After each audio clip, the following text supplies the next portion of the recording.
Hello and welcome back everyone, we Weeb Online, and today I'm gonna continue the story What If Naruto Became a Cyber Demon Part 11. If you enjoy this video, please give it a big thumbs up, and to watch more videos like this, subscribe to my channel and turn that bell notification on so you never miss an upload. Now wasting no more time, let's begin. That was the last thing Catherine heard from her codec feed with Naruto. It was the sound of her older brother being hit with the barrel of a gun. Hearing that wasn't the most reassuring thing when the plan was for him to be the inside man in a diamond work camp full of former child soldiers and overbearing guards. Catherine sat at her computer in the hotel room she, Otacon, Naruto, and Snake had been sharing before the operation. "Snake," she said, "if Naruto dies or loses a limb during this mission, I might not be a soldier or a killer, but I swear to God I'm going to." Snake sat by the window and smoked a cigarette. He thought to himself, "There's no way that women wouldn't screw me over because they aren't killers." He added, "I'm sure you would, too. You are Master Miller's daughter, after all. You know a few nasty tricks." Wow, Snake really didn't know how to comfort young women who were upset. Catherine's look at his face showed that what he said did not reassure her in the least, which is what she wanted. "Everything will be fine," Otacon told her, trying to keep her calm about Naruto's situation. "Your brother is tough. Nothing that happens in 3 days is going to be more than he can handle." That was a sweet and nice way to put it, but Snake wanted to say that something bad could have happened in 3 days. In 3 hours, something might fall. How tolerant Naruto was as a prisoner made all the difference. He would be fine if he wasn't such a jerk to his captors. The way he talked to Snake all the time, on the other hand, showed that he could be a total jerk to people who were supposed to be his friends. Oh no, the kid was messed up. March 2008, 100 miles inland in Sierra Leone, in a diamond mining camp. Naruto is 21 years old. Naruto didn't want to start his job as a diamond miner by being thrown out of the back of a crappy pickup truck and landing on the muddy ground. Things weren't going to get better after that, anyway. Naruto was kicked in the back until he stood up, then he was put in a line with other prisoners and workers and given a straining pan to hold. They were then taken to many rows of ditches that had been dug and filled with water for prospecting. Naruto got hit in the back one more time, and he fell into the ditch. The soldier who hit him jumped in and soaked him completely. In order to not fight back too much, Naruto had to tell himself, "Do not shock him, do not shock him. You lose your cover when you shock him to hell." Dig American. The soldier yelled, "Anything you find, bring to the prospect tent. You steal, you lose a limb. You try to run in." As a show, he fired his Alaska 47 into the air, scaring the people who were just starting to work because they were afraid that one of them would be targeted by the half-crazed former child soldiers who were in charge of camp security. Understood? Naruto said, "Yes, sir," in a scared voice and started to work. He looked around at every part of the camp that he could see since he got there. There wasn't a fence around the area. Instead, there were many high lookout towers that let people watch over the whole area or the nearby lands.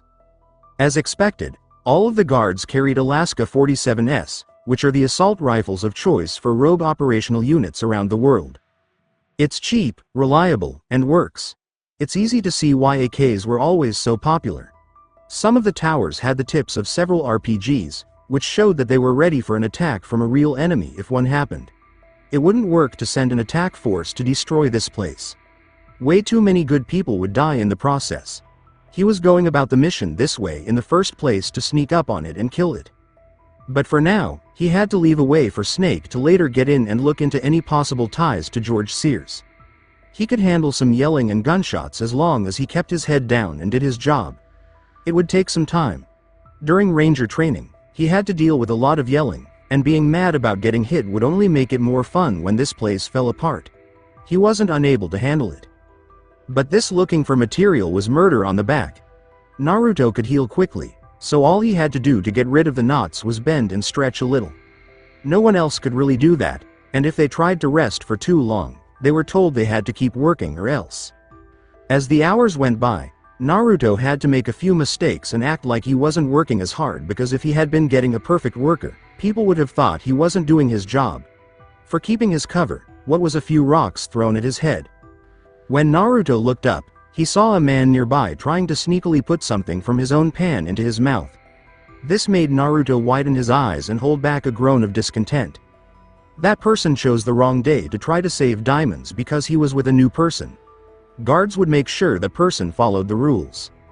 Without saying a word, Naruto's boss jerked his head toward the man.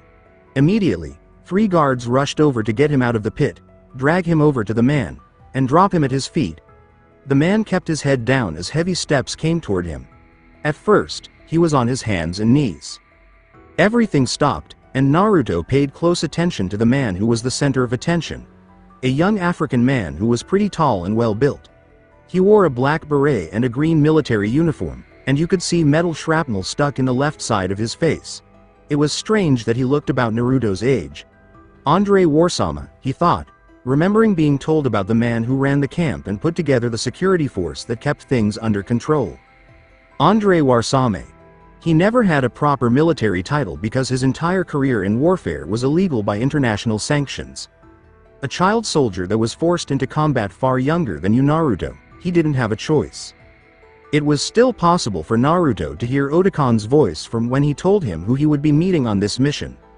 That part of the conversation stuck out in his mind, along with his own answer. Well, he does have a choice now, and 14 isn't really a child in my eyes. Well anyway, he was one of the most skilled of the small boy unit. A superior soldier and fighter even by yours and Snake's standards. He fought in the First and Second Liberian Civil Wars, but when those ended he kept the remainder of the unit together, taking missions for the highest bidder until he amassed enough money to begin this operation of diamond mining. He has several camps around the Ivory Coast, but this one is his most lucrative by far. Warsame stood calmly in front of the man who had been picked out by the workers and asked, "So I hear you've been finding diamonds lately. Do you mind showing me?" At that moment, several Alaska 47s were pointed at him, but Warsame reached out and touched them to stop them. The thief seemed to change his mind about getting away with his plan just by looking at him. He couldn't even look Warsame in the eye before putting his hand to the back of his throat and taking out the diamond that was lodged there. Everyone else at work was just staring because they were afraid of what would happen next once the man was caught. Warsame nodded, took the diamond, and gave it to one of the soldiers. Then he asked again, "Now that I see this, I think you found more before. Or am I wrong about that?" The man shook his head fearfully and asked, "Are you sure you aren't hiding anything else from me?" The answer was a frantic nod. Naruto thought to himself, this guy doesn't seem that bad for being a child soldier at all. For an African warlord, Warsame seemed very calm. He knew that could have been the calm before the storm because he had seen it happen before. Then again, he's not the murderous kind of warlord. He's just the greedy kind, he said. Warsame calmly walked around the man who had tried to steal a diamond and said, "I don't care where you're from, how old you are, or what sex you are. If you work for me and make me money, I'll let you all go when this land is mined out and I've made my bones. But if you steal from Maya..." "I didn't steal anything else from you, sir," he said. "That diamond was the only one I had, I swear it." Warsame stood in front of the man and pointed directly at him. "The most obvious reason I don't believe you is that when you found the diamond, you didn't hesitate to put it back where you hid it, which means you've done this before. The question is, how much have you done it?" The man smiled and replied, "But if anything, I am a fair man, and I firmly believe in keeping what you can kill. The spoils of war, as it were." He then snapped his finger at one of his soldiers and said, "Give him a machete." The man's eyes got bigger when he heard that. What? Warsame didn't answer right away. Instead, he started taking off his military uniform top, leaving him in a black tank top while one of his men gave him a pair of hard wooden fighting sticks. "Pick it up. If you yourself can kill me, then everyone can go. No more need for the camp if I'm not here, right? I admire the initiative of taking advantage of a horrible situation to try and profit from it somehow. It's what made me who I am today. So if you can kill me, you can keep the diamonds you stole and you and everyone else are free." The thief thought about taking the offer. He was free to try to fight back. If he refused, he would probably be tortured until he gave up the other diamonds he stole, and then he would be killed very badly. He had a chance this way at least. He didn't think the other soldiers would follow this if he killed Warsame, so it was a thin one. He did have a machete, though, while Warsame only had sticks. As Warsame was finishing his sentence, the man charged at him with a machete and tried to brutally cut him with the sharp tool. "I was going to say you had better attack first," he said as he dodged an overhand blow and hit one of the man's legs out from under him before moving quickly past him. Because you won't be getting another chance after I do. Since the thief wasn't going to just lie down when he had the chance, he got up quickly and started swinging his machete again. This time, Warsame started blocking with his sticks. As far as Naruto could tell, parrying and blocking the cutting tool was second nature to him. It made him really want his HF blade back in case of an emergency, since Warsame was just playing with his prey at this point. After a block, Warsame kicked the man in the leg, which knocked him down to one knee. He then hit the man in the face with a backhand strike from his stick. The man's mouth sprayed blood and teeth all over the ground, making him drop the machete and desperately cover his mouth to feel better. After seeing the young warlord walk around the dead man, Naruto could understand why Warsame was so cool, calm, and collected. This was different from any other African militia leader he had met or worked with while with the Patriots. They were sure of themselves because they had only ever fought.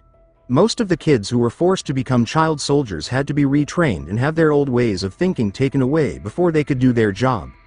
Soldiers like Warsame killed people their whole lives. It was everything he had ever learned and known. All of his things came from winning battles. After learning how to kill someone, he learned what was important to him in life. After living through that hell of a life for so long, something like that would give you faith in your own abilities. In fact, Naruto thought it made him feel weak after giving it some thought. Warsame rolled the man over on his back with his foot and then hit him hard in the stomach with one of his sticks. At that very moment, the man threw up on the ground in pain. Warsame wasn't at all bothered by this. He used the end of his stick to start sorting through the vomit and found small, shiny rocks inside. Along with taking the man somewhere else, some of the soldiers started to look for the diamonds almost right away. Warsame told the man being dragged off, "If you had been a coward and turned down this fight, things would have gone worse for you." He then said, "I would have had my men cut open your belly to fish the diamonds out. But I still need to get my point across." Another soldier gave him a .44 Magnum handgun, which he put under the thief's chin and cocked the hammer back to say, "Do not steal from me." Bang! Everyone else turned away and cried out in fear as they saw the man being killed. But no one could have thought that the man would have a better end. Naruto didn't, and even though it made him think, he knew back in Iraq that he couldn't save everyone. There were people who were going to die around him, and all he could do was try to help those she could. Any way you look at it, he couldn't help a fool who was trying to steal diamonds from a work camp. Not right now. Naruto stood there and watched as the gun was fired. Blood and guts flew everywhere, and the man was dragged off to be killed somewhere else. One of the soldiers yelled at the shocked, silent workers, "Work is over for today. Break up and get out of the pits. Go to the lines to be checked for goods and then back to your quarters." Naruto got out of his digging hole and joined the line of people who were going to the place where everyone would have to give up anything they had found. As he walked, Naruto kept looking around the camp, watching soldiers carefully unload food and other supplies from a pair of pickup trucks. If he could find the time tonight, he'd at least have something to report back. In the evening, the workers' barracks, they couldn't leave the barracks without permission when they weren't working, and they were fed where they stayed. But Naruto had to eat something, even if it was just watery gruel and bread. He couldn't be too picky at that point. When it got dark, everyone went to bed to get ready for the next day. Naruto was no exception. People mostly slept on the floors, under tables, and on top of them because there were no sheets or pillows. Naruto sat up against the far wall in the corner and slept until his ear rang in a way that no one else could hear. This made him press his hand against his ear to activate his codec and say, "Hello, love." He then whispered, "Do you miss me yet, kitty?" So no one else could hear him if anyone was still awake. "I've been thinking about you all night, Iniki," Catherine said with a hint of despair. "All alone in that horrible place with no woman to take good care of you the way I do. If those bad people hurt you, the moment you get back I can nurse you right back to health."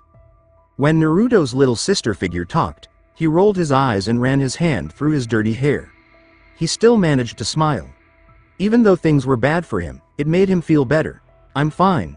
Nothing happened that I can't handle." "Oh, you don't want to see my nurse outfit?" Naruto said in a low voice. "I'm telling Snake that he needs to hide those stupid magazines of his better." This made Catherine laugh a little too much. "I needed that. So do you have anything, or are you just totally out of luck tonight? You called me Kitty. And even though it's always nice to hear a sweet voice when I'm stuck like this, I actually have a way for Snake to get in when the time comes. Naruto said softly before continuing. This place has supply trucks that I'm pretty sure head to the nearest town to get food and other supplies, but I don't know this country's terrain, so who knows which town that could be.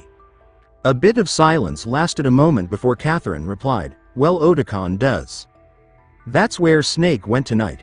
There's a pretty big town about 25 miles from the camp to the west. The only one around for a while, so no one that lives there is ever taken for labor. If they did that, then they'd never get any necessities. But like I said, Snake's already there doing reconnaissance for that place as an exit point. Otakon's telling Snake now that he has a new mission to find out what he can about the supply trucks. If you're right, then we might be able to move up your escape to tomorrow night. Naruto said, the less time in this place the better. He was glad that if Snake could get in, this could all be over faster than he had thought. That next day and the next, he went about his work as if nothing was wrong. He would look around for anything that could help Snake get in when Snake made his move, like important buildings or information about how strong the enemy was. But he couldn't find a way to leave quickly enough, saying, I feel naked without a gun or a blade in here. It's been a long time since I haven't had a weapon on me. You're the last person that needs a weapon to fight someone. He sighed quietly into his arm and said, none of my ninjutsu can stop bullets though. Anyway, I'll let you go before I get you into trouble. Good luck, and don't get yourself shot. When the conversation was over, Naruto said, I'll try. Later, Kitty. He decided to try to get some sleep while he could, since his conversation with Catherine had made him feel better. There was still a lot for him to do before this was over. The next day, a village 25 miles east of Diamond Camp. Once Snake put on normal clothes again and walked around town, he had been all over looking for places where the camp could get supplies. Snake quickly located the truck he was instructed to seek out. The food that had been unloaded in camp the day before wasn't there when Snake found the men. Instead, they were getting gas for their cars, small arms, ammunition, and some fun things from a warehouse that sold them in bulk. It's better to give the militia what they want at a discount than for them to just take it and take you with them to work the diamond grind. It seemed like everyone in this town felt that way. Most of the time, they were left alone and were kind of like a militia protectorate. Snake walked off into an alleyway away from the street to get to his codec. Otakon, I'm sure I can get on one of the trucks now. If I don't do it here, I won't get a better chance to get right into the heart of the base later, he said. Naruto's given us some intel and he'll give us more later, but are you sure about this? Do you really want to just head in like this? The only support you'll have is me for what it's worth and Naruto. As Snake was about to light a cigarette, he changed his mind and put it away for later. That's fine. Too many cooks spoil the dish after all. He didn't want to smell like cigarettes because of what he was about to do. The kids all I'll need anyway, if he isn't too beat up to work when I get in there, he thought. And if he is too hurt to do anything, he won't be. Confident, aren't we? I've seen that kid dig half a dozen bullets out of himself just to bitch about it and keep on going. Yes, I'm sure no matter what happens he'll still be more dangerous than anyone we run into in that camp, even Warsame. That night, Naruto and I went to a diamond mining camp. Naruto was sent to work in the farthest pits of the camp, away from the barracks, for a second day of very hard work that paid a little. Having more space to look around gave him a better chance to see where the goods were kept. He even saw where the soldiers lived in the main building where Warsame himself stayed. He was sure he saw the blades of a helicopter peeking out from behind that area, but did they really have a helicopter?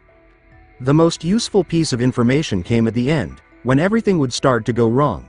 But right now, it was still daytime, he was still working, so he had to do something. He worked too. He was so lucky that he even found a diamond. The one he kept hidden so he could use it himself when he got out.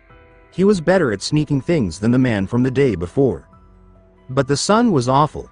The Kyuubi kept him from turning red and flaky, but it also kept his skin very sensitive. He couldn't get any tanner without getting burned. The angry, furry red jerk. It goes without saying that the whole thing was slowly making him mad. When Naruto got back to the workers' barracks and touched the skin on his arm, he said to himself, ow. And he wasn't going to take a chance if Catherine hadn't called him first. It was likely a good reason not to, so he chose to believe it and get ready for the next day. But Naruto saw a shadow move quickly across the open doorway of the building where he was staying. At his spot against the wall, he stood still and stared at the doorway, waiting for something to happen. Just then, it darted across again. That time, he knew he saw something. Naruto stood up and began to walk over other people in the building. He then left a clone in his place to keep up appearances. When Naruto got outside, he crept to the back of the building and saw 3 soldiers lying on the ground next to a cardboard box. They were all unconscious. The eye of Naruto twitched as he walked over and kicked the box, but it missed him by a few feet. When Naruto picked up the whole box this time, he thought he would see his fellow field agent underneath. Instead, he saw the biggest rat he had ever seen hissing at him. Naruto was shocked and let out a small breath as he kicked the rat into the woods. "Damn it, I was going to call you to tell you to come out here. I told Otakon and Catherine not to say anything until I got to you." Naruto turned around and saw Snake standing there in his underwear with a bandana around his head. With a wry smile, Naruto said, "I thought you'd been hiding in the box." He was so happy to see a friendly face again after 2 days that he tried to hide it. "Well, that's how I got here on the truck." Naruto looked at Snake with a blank stare and said, "I knew you would." He then grinned bigly as Snake gave him his HF blade and put it on across his chest and over his shoulder. Snake gave Naruto an Alaska 47 that he had taken from a defeated soldier and slung over his back over the sword's sheath. Naruto instantly felt better and said, "Oh, this is much better." Snake aimed his thumb in the right direction and said, "I found the main buildings. The plan is to open the main gate and get the prisoners out before anything else can be done." Now that he was armed, Naruto rubbed himself down and nodded. He then took a moment to take the extra magazines that Snake didn't take from the dead soldiers on the ground. "Are we splitting up, right?" Snake held up his own Alaska 47 and asked, "Are you too weak to fight right now?" Naruto laughed and mumbled, "I'm never too weak to fight." He then pulled something out of his mouth with a crack that Snake could hear.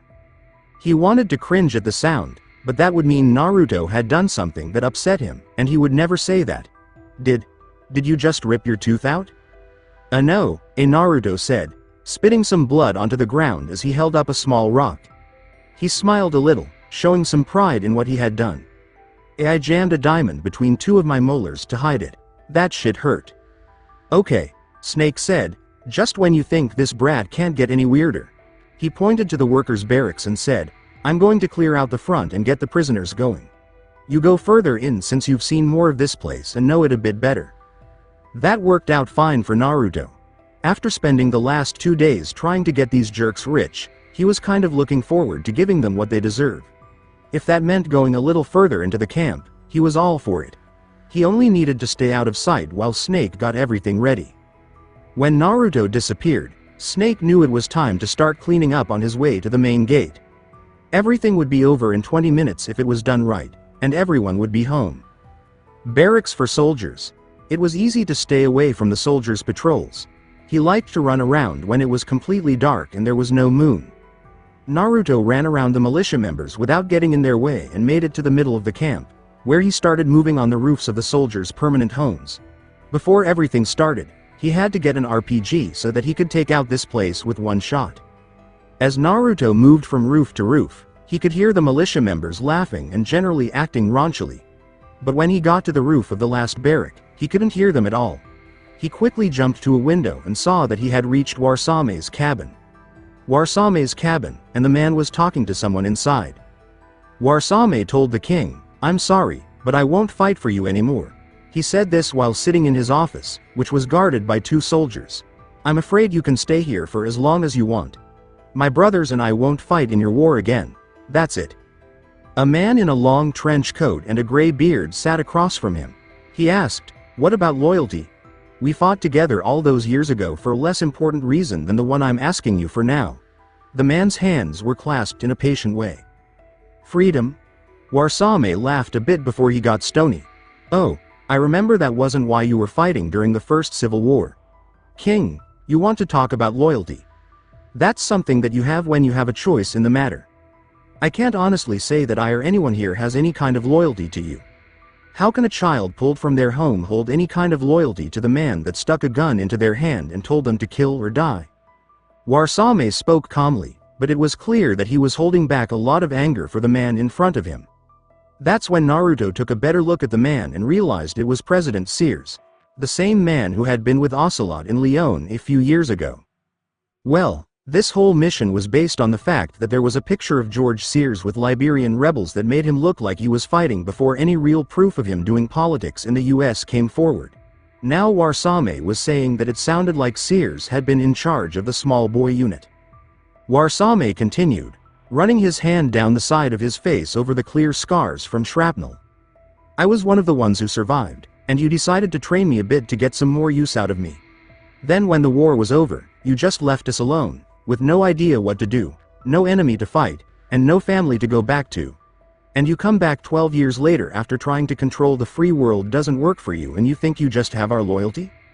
Sears gritted his teeth and tried to keep a level voice as he said, that's what this is all about. Soon enough the illusion of freedom will be complete. Then what will there be? With a smirk, Warsame told his former boss, I don't care what happens over there. In case you haven't noticed, this is Africa.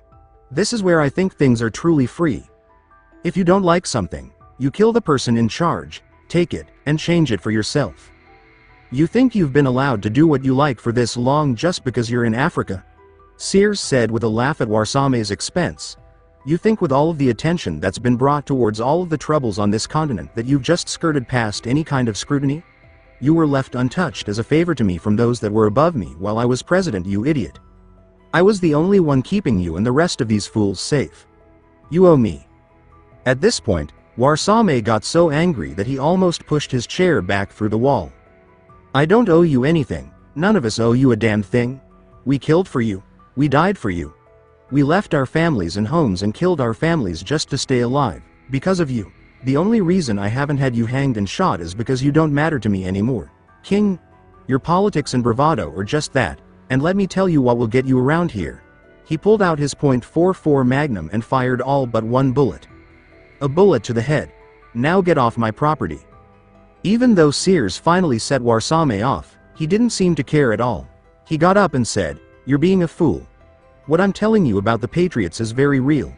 When they take full control of everything, how long do you think it will take for Africa to follow suit? There's no more place in the world for a man like you.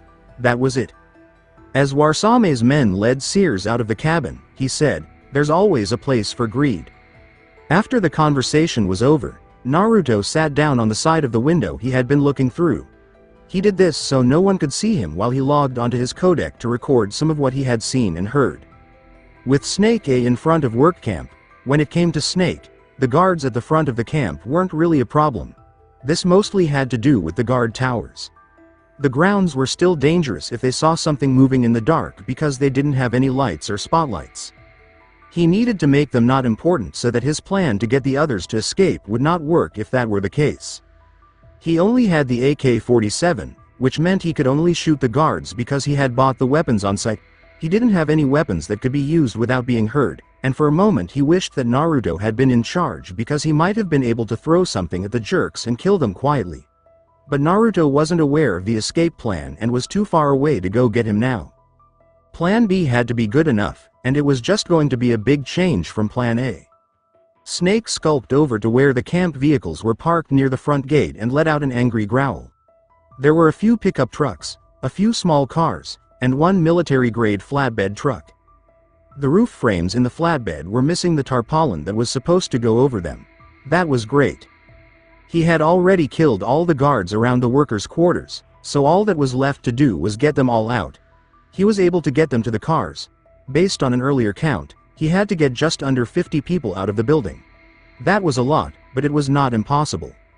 As he squatted in the first cabin of the workers' quarters, he had to wake them up quietly and lead them all to the vehicle pool.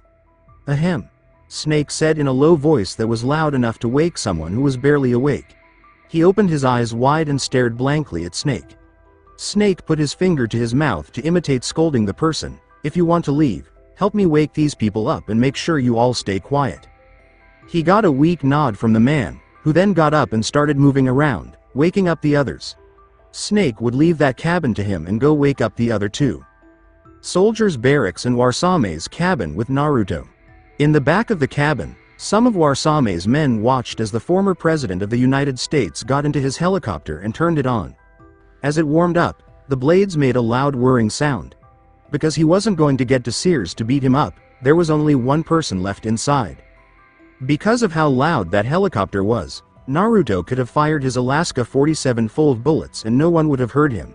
It might have even woken the dead. Naruto went around the front of the cabin and saw two men guarding the door. He quickly went through both of them with the HF blade and killed them. He then crept through the front door and dragged the two dead men inside with him. For his own safety and privacy, he locked the door behind him. He found himself in a small room attached to the main building with an open doorway. He dropped the bodies there and leaned against the wall to get a better look at Warsame's office, which was the only other room in the building. The only things he could see out the window were a cot on one wall and his desk. There was also a footlocker in front of his desk, which he assumed held his guns, and the man was still sitting at his desk patiently before he reached up from under it and put two machetes on the surface of the desk and said, "Come in."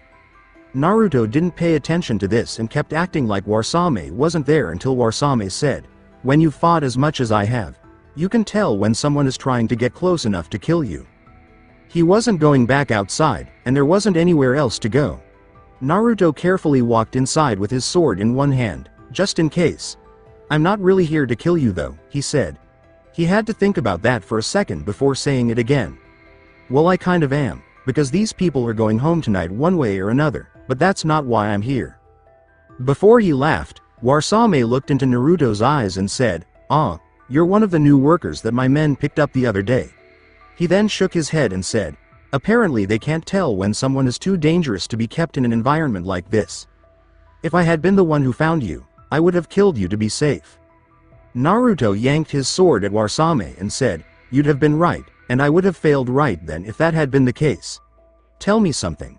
That man. The one who left. Who is he to you? What did he want?"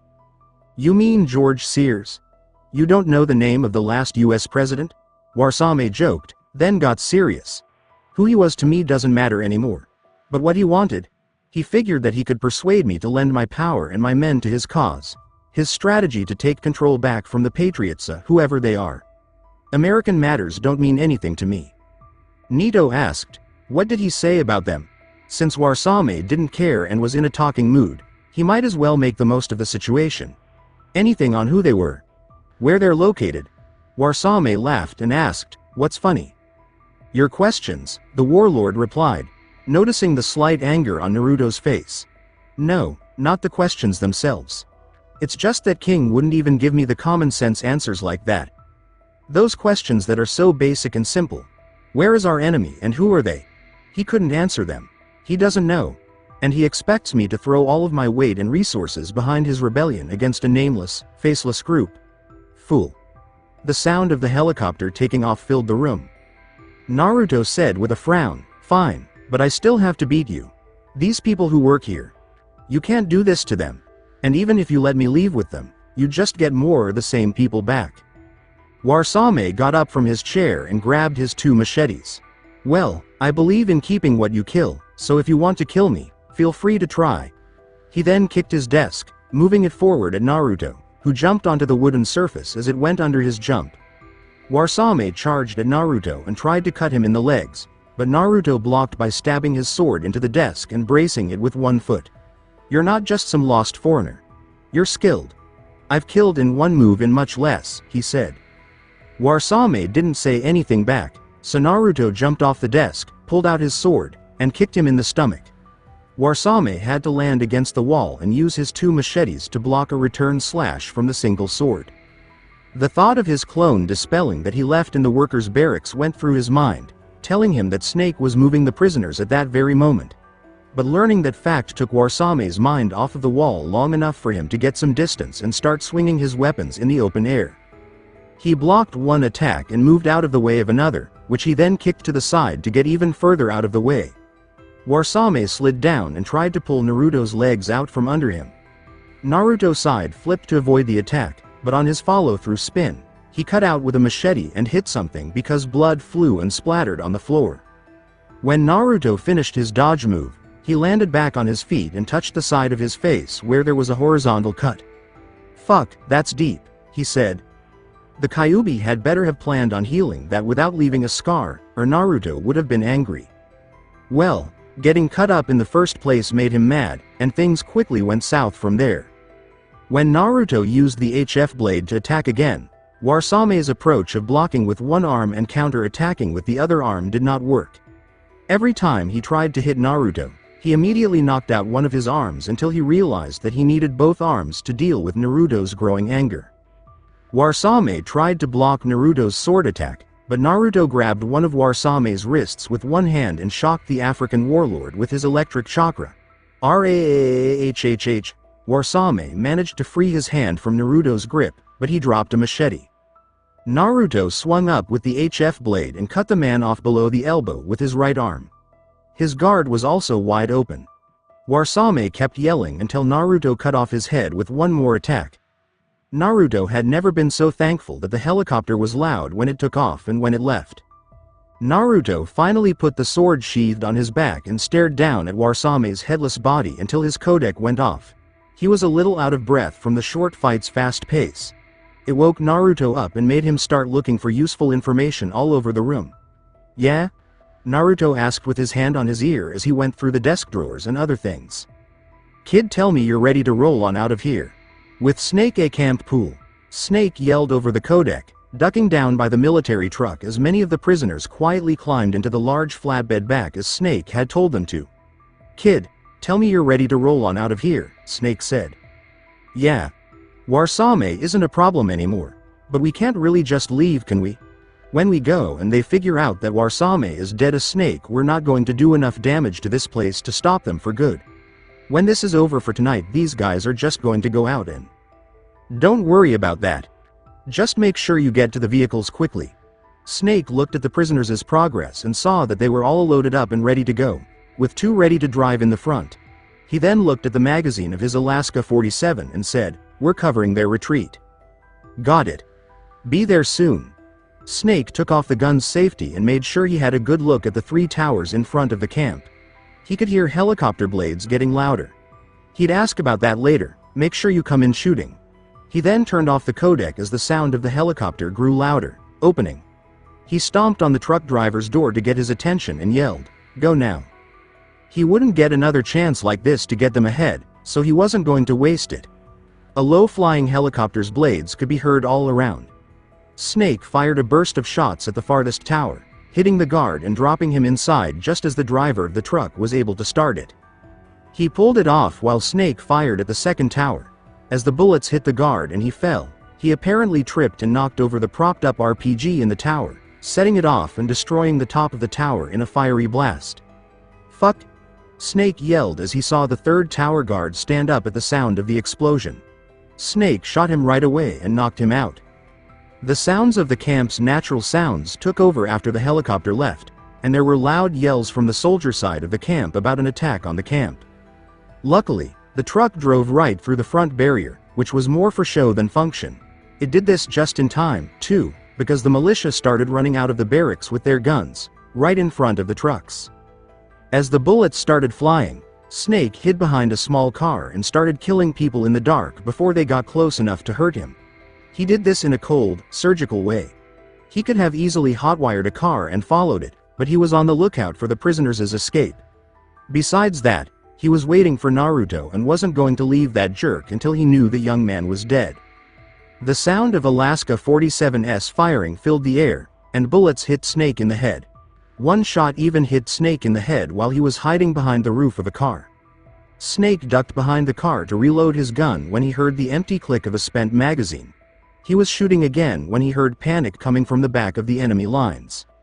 Snake looked up again to make sure everything was okay and saw a red outline of a person sweeping through the outgunned militia like a buzzsaw. The people who turned fast enough to get a shot at whatever it was couldn't aim straight enough to hit their fast-moving killer. People even fired RPGs. Naruto killed the shooter just as he fired the rocket, which made him kill some of his own men as well. That was the last time Snake knew where he had seen that thing before. When he was fighting Metal Gear Rex at Shadow Moses Island, he got a much better look at it. When it was running around the big metal monster helping him break it up, he thought, "Damn Naruto. What in the world is that?" He thought it was because Dr. Clark had messed with Naruto's genes when he was captured 5 years ago. Really, all he hoped was that Naruto would stop quickly enough to keep him from becoming another victim by accident. But he got his answer when Naruto jumped right over the car he was hiding behind and knelt down next to Snake in the same way. He looked mean at Snake and held the HF blade in his mouth with his teeth while he used his claws. He used his claws to cut through the enemy as he walked over. When did his eyes turn red? I see, they were blue again. Naruto took the sword out of his mouth and put it back on his back. "Hey Snake, miss me?" shouted the dirty-looking blonde boy. His voice went from being a little scratchy and growly to normal as he pulled his Alaska 47 out of his back and started firing it like Snake had earlier. "I thought we had to go. So let's go already." Snake was a little shocked that he could stand there shooting and act like he hadn't just mowed down over 20 soldiers like a bright red bulldozer. He reached out to grab Naruto's aura, which he could feel even without touching it, but it was gone. "So you're going to act like that didn't just happen? Do you really want to sit here and talk about it with me, or do you want to leave?" Naruto asked, a little irritated by the subject as he continued to point and shoot. They stared at each other in a test of wills for a moment until more shots ricocheted off the car and Snake moved to get them a ride while Naruto kept shooting. Snake chose to sneak into one of the pickup trucks that brought him to the base. He hotwired the car and smiled a little when it started right away. "Kid." He heard 2 thuds and a weight in the back of the truck and felt Naruto knock on the window before firing again. "Okay then." Naruto held out his hand through the open passenger window to get 3 extra magazines of bullets for the Alaska 47 that he was about to use. Kage Bunshin no Jutsu Shadow Clone Jutsu. There was no better use for the small group of 5 than to keep the militia from coming near while he and Snake left the scene. There was a hail of gunfire from Naruto's clones back at the base, but the truck made tracks and quickly got away. The young man could then lie down with his back against the cabin of the truck and wincing as he felt the pain of his clones being shot and killed. For all the trouble, he had a bullet in his shoulder. Snake came out of the house and hit the roof to wake Naruto up. "Are you okay, kid?" Still shaking from feeling bullets go through the bodies of his clones, Naruto said, "Fine." He knew it was the last one because he was keeping track of them as they fell. "You know they're just going to gear up and ride into the next town and tear it up, right?"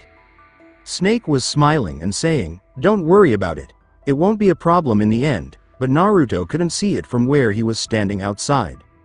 When the sounds of vehicles going past them toward the camp reached their ears, Naruto turned around and asked, "How can you say that it's not going to be a?" He looked through the back window of the truck with a blank look on his face. "Were those military trucks? And do I hear choppers?" Otakon had Catherine stooge to the Sierra Leone military on the camp and then leaked intelligence that it would be very vulnerable tonight due to a hired operation. Snake said, all she had to do was go to government office and turn on the waterworks on how her brother got kidnapped, and that was all they wanted to hear. The last thing Sierra Leone needs is the US government actually sending soldiers here once someone gets that news back there, and the threat of that got them to send a strike force to take the camp down. From there, they could both hear the guns of the helicopters firing. It was no longer their problem, though. Naruto leaned his head against the metal of the truck and said, "Kitty does know how to cry when she wants to." He was glad that they were safe. "So what was that red thing that you did?" Naruto sighed and cracked an eye. Among other strange things, he thought he could give Snake something to bite on. It was too odd to just ignore. "It's something that happens when I get really mad. I get faster, stronger, and you can't kill me." "Well, you could kill me. It would just be way harder." "More difficult than usual?" I think to myself with a roll of the eyes, Snake said. He had seen a person connected to a cybernetic suit, a psychic who was still alive and could move objects with their mind, and other strange things. Why not have skills that were affected by anger alone? It looked like something that could be useful in battle. "Whatever, kid. I'm not really a geneticist. As long as you don't kill me with it, I don't care. I've just seen it twice and I never asked about it." "Kitty doesn't know, so don't tell her." Naruto asked casually. "She knows I'm weird. She doesn't need to know just how weird I am. You're the only person that's seen it that I haven't killed." "Elder soldier. I feel so special." Naruto laughed a little before he calmed down and enjoyed the silence of the drive. "So, you said that you're really angry when you use that power. What got you that angry this time?" It took a moment for Naruto to answer.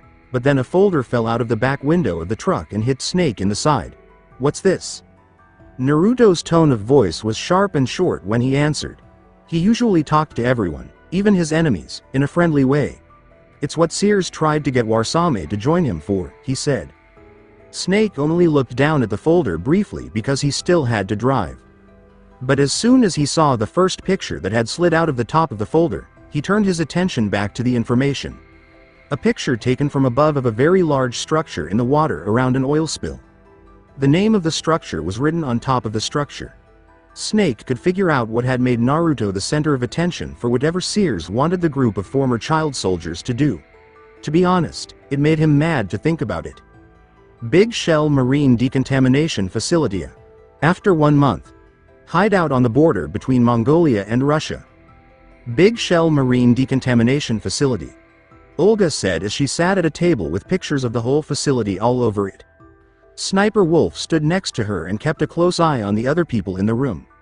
"Mr. Sears," she said with a pursed lip because she knew what she had to do. "That was the name they gave me," Sears said calmly as he sat across from the table from Ocelot in the corner of the room. "Please don't call me that." After nodding to show that she understood why he hated them, Olga asked, "Why do you want my mercenary unit to help you with your mission here?" "Because you of all people should know just how they've used you." The former president's sharp eyes get into her as he kept talking. "Everything that happened that night in New York was by their design. The loss of all of your men, the loss of your father, the beginning of your hard times. For God's sake, you work as muscle for the Russian mafia. All because of them. I should have come to you the second this plan began coming together." He was not at all wrong. Olga really didn't like the Patriots. She meant for them to die. Not as important as that feeling was, though. It had to lose its place. But the second feeling made her take the offer that came her way. She smiled and said, "I accept. If you can guarantee our share of the $30 billion and the destruction of the Patriots and their control from the shadows, I am with you," Sears replied. As Sears put out his hand to greet Olga and pointed his head at the Russian cowboy, Ocelot said that you were looking for blood after what happened during the tanker incident. "I've seen your men. They seem to look up to him almost as much as you. I'm looking forward to working with this group." When Olga and Wolf looked at each other, the woman gave her a look that said, "You have to do what you have to do." This made Olga reach out and shake the man's hand, likewise. She then asked, "So if I can't call you George Sears, what should I call you then?" with a poker face. As Sears boldly answered, "I'm taking my true name that those jerks gave me. What I was known by before I became their puppet. So that I can let them know just who it is that is ending their world. For the duration of the mission you may call me Solidus Snake." Ocelot smiled from his perch against the wall. April 29, 2009, New York A. Verrazano Bridge. Over a codec transmission, the voice of someone who sounded a lot like Colonel Campbell asked, "Snake, do you remember that tanker sinking 2 years ago?" In response, a man they didn't know said, "Of course." He sounded very young and sure of himself. Terrorists blow a hole in an oil tanker full of crude barely 20 miles off the shore of Manhattan. Your classic nightmare. It didn't take long for the government to put an oil fence around the whole mess, and then that massive cleanup facility went up inside. The Big Shell. I hear the cleanup isn't quite over yet. It takes time. But in the meantime the shells become a landmark, a symbol of environmental protection. During a break in the briefing, military talk came over the radio. 2 helicopters were told to fly under the Verrazano Bridge and straight out to sea, with the message, calling teams Alpha and Bravo. Deploy at the Big Shell as scheduled. Approximately 6 hours ago, the Big Shell was seized by an armed group. Former members of the Navy SEALs Special Anti-Terrorist Training Squad, Dead Cell. Russian private army members may also be involved. It's a highly trained group and they have the Big Shell under complete control. There was a long stretch of blue ocean between Manhattan Island and a huge structure that stuck out of the water that the 2 attack helicopters flew over. It was a huge metal structure made up of 2 main pillars that rose out of the water like a skyscraper. Each pillar had 6 separate struts that connected to other buildings in the sky through halls. A single bridge went from one strut on one core to another on the other core, connecting the 2 main core structures and their struts. This made it possible to move between them. The way it was built made it look like some kind of military building if you didn't know that it was built after a terrorist attack. in the shape of two hexagons that are joined together from north to south, end to end. There was an oil fence around the whole facility that kept boats from getting through and kept the oil that had been dumped into the water from spreading out further in the harbor. This gave the Big Shell team inside the fence a chance to clean up the spill. As helicopters flew straight toward the Big Shell facility, someone in a black suit with a slight skeletal design poked their fully mask-covered head out of the water to take in the scene. They then quickly dove back under the water, where more radio chatter to the military planes could be heard. Come in from downwind. Then pull up fast. Get ready to fast rope down to Shell 1. 5 minutes to ETA. Alpha's top priority is to rescue and protect the president. Team Bravo is to watch out for Stillman and get those C4s disarmed. At the same time, the man in the black swimsuit swam quickly and stealthily toward the Big Shell. He asked, "What are their demands?" as he did so for his mission briefing. $30 billion. $30 billion. What makes them think they can get that much? There was a government-sponsored tour going on at the Big Shell that day, and they took hostages. A VIP from one of the major conservation groups, and one from our own government. The most important person, in a sense. James Johnson, the president. Unless the demands are met, the terrorists intend to blow the Big Shell out of the water. The crude will catch fire, turning Manhattan Harbor into a firestorm, the sneaky swimmer said. He knew what would happen because he had already reached the oil fence and was swimming around it. He found a hole that someone had already cut before he got there and slid through it. That's not the worst-case scenario. If the chlorides being used to decontaminate the seawater go up with the oil, toxins releasing catastrophic levels of dioxins will be released. In other words, the bay's ecosystem will be wiped out, and the sea will be turned into a toxic soup for centuries, becoming the worst environmental disaster in history. The man who broke into the facility kept quiet and gave this information time to fully sink in. He then swam up through the bottom of a deep-sea dock tunnel that was used to look for problems with Big Shell's structure below the water. You have two mission goals. One is to sneak into the offshore decontamination facility Big Shell and protect the president and the other hostages. And two is to disarm the terrorists by any means necessary. The agent still listening to the colonel's briefing, he came up from the water and climbed onto the storage area of the docks, which held heavy suits and other diving gear. Foxhound remains a covert body. Don't let anyone know you're Thuria, that's an order. Progress? The swimmer in a mask said, "This is Snake." He then looked around the room to make sure he was the only one there. We're in luck. It looks like there aren't any guards here. The lights on the plant's struts are working, so I won't have to use the IR infrared specs. Any problems? There was a brand new hole cut through the oil fence. Someone else other than me wanted to get in pretty badly. What about SEAL Team 10? They landed on the roof of the Big Shell as planned. And by the way, Snake, we're changing your codename for all following communication from this point forward. Just as a precaution. You are now designated Raiden. So now Raiden, you've been through infiltration in VR training, correct? The young man moved through the room, past the shelves, lockers, and crates, until he reached the door on the back wall. He turned the hatch to open it, and then walked through the door and into a hallway. I've finished 300 missions in VR, he said with pride. He would have probably puffed out his chest and said, I feel like a legendary mercenary. I'll let you know if anything changes. But he was trying to sneak along. When he got to the end of the hallway, he found a storage room full of forklifts and tight crates holding a lot of volatile chemicals. There were also sentries there, each wearing a balaclava mask and an AN-94 weapon. A weapon from Russia. That had to be the Russian-hired guns from the private army that he had heard took over Big Shell. One thing was different, though. All of the men were knocked out. Raiden got a quick glimpse of a man with brown hair that went down his neck. The man was wearing a black sneaker suit that looked a bit like Raiden's, but it was an older model and the man didn't have a mask on. The bad person. As soon as the elevator that was supposed to take him to the top of the strut went up without him, he jumped on his codec and said, Colonel, there's definitely another intruder in here besides me. That's not possible. Raiden looked over the man's work and said, he was alone. It's not a team. It looks like a solo job. The guns had never gone off. He took care of every sentry in the area. They're all out cold. Whoever he is, he's got some skills, they said. He killed them without making a sound or having to fight. We need to get an IDA, but for now you can take advantage of the situation and get to work. Make sure you plug into the node in the strut to get access to Big Shell's facilities network. Make sure you copy the map of the structure so that you can use Soliton radar. Right away, he rushed over to a computer by the elevator that looked official and connected his nanomachines to it. After a short time, Raiden saw a small map of his immediate area in the corner of his vision.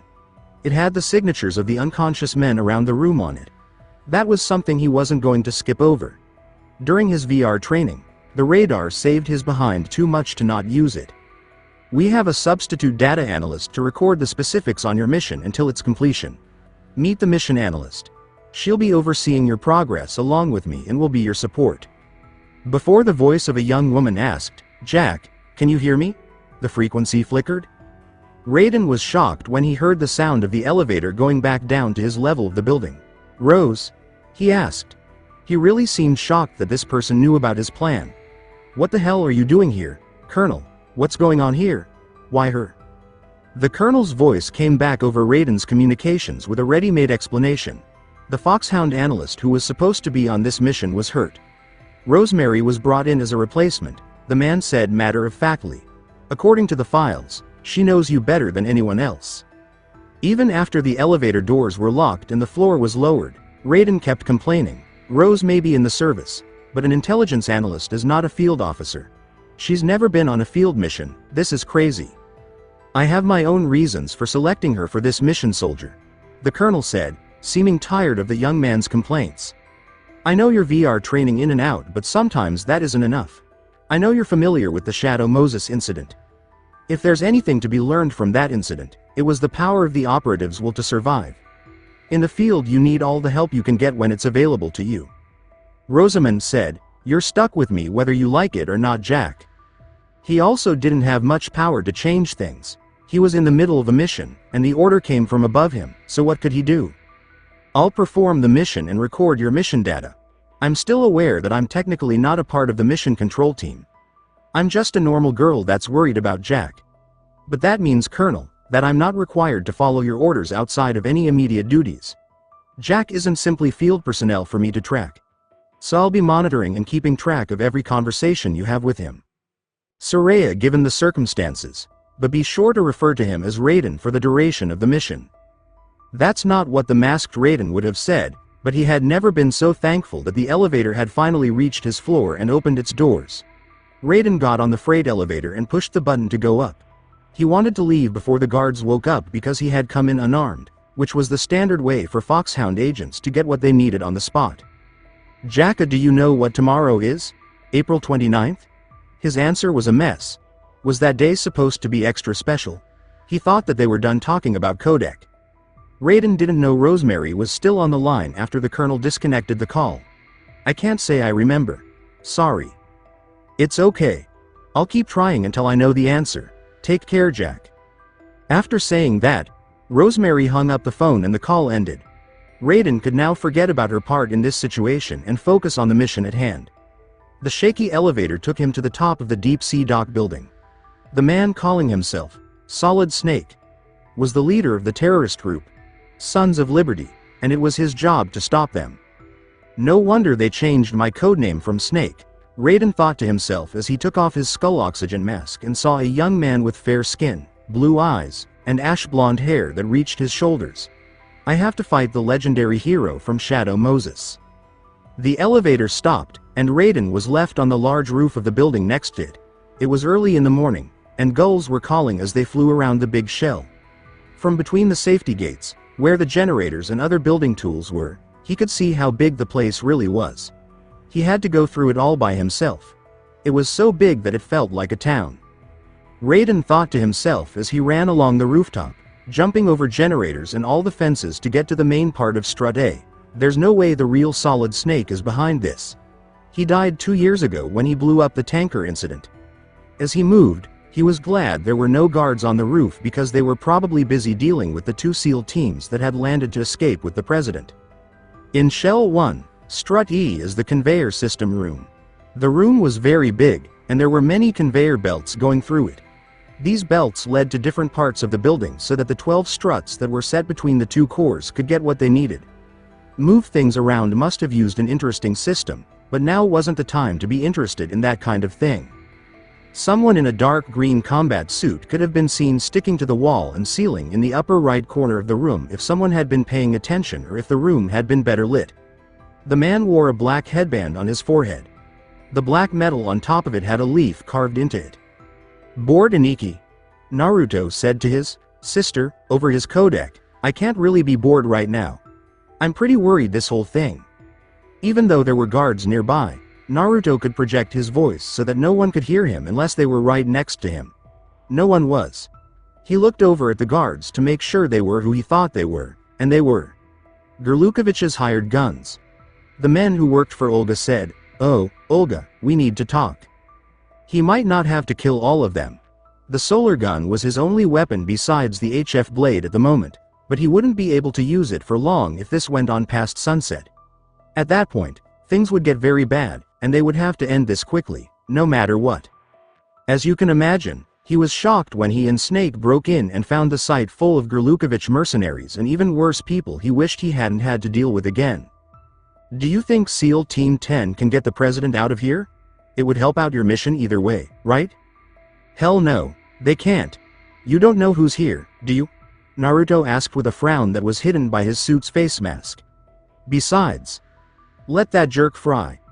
Remember what he tried to do to us. I don't care about that puppet." "So Mina, being nice stopped when I was forced to be a Patriot's golfer," Naruto said, remembering the angry event from years ago. "I don't care about anyone here except maybe 4 people, if they're even all here to begin with. You know why I'm doing this, Kitty. I'm not anyone's hero." "Whatever you say. Stay in touch. If you find something, tell me.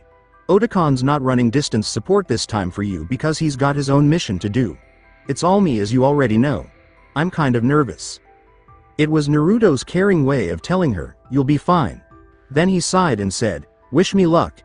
He turned off his codec and waited for everyone to look away from his part of the supply transport room before he dropped to the floor and left as quickly as possible, not letting anyone know he was there. "Where's Snake? I can't call him right away until I know what he's up to while he's dressed up." Naruto knew it wasn't a good idea to get involved yet, but he still wanted to see how SEAL Team 10 was trying to get the president out of the building and to safety. He hoped Snake had done a good job of getting himself where he needed to be. Shell 1A Strut BA machine room. As Raiden crept through a hallway, he finally got his hands on an M9 model handgun that fired tranquilizing rounds. He was now officially armed. When he turned a corner, he saw that the walls were covered in blood and there were dead bodies all over the hallway. People in uniform from the attacking SEAL Team 10 were found dead. Raiden kept his cool as he continued to look around. He went through a doorway to reach the 2-story room with the main machines that ran the whole big shell facility. As Raiden hid himself from view, he saw 3 survivors of whatever had killed their squad carefully moving forward with their M4s raised and ready to fire at anything. It was too bad that they were just easy prey in that situation. One man was hit in the forehead by a throwing knife that fell from the ceiling and killed him right away.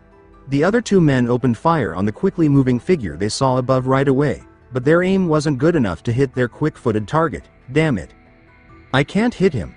The horrible killer jumped out from behind one of the shooters and connected with another one, killing him instantly.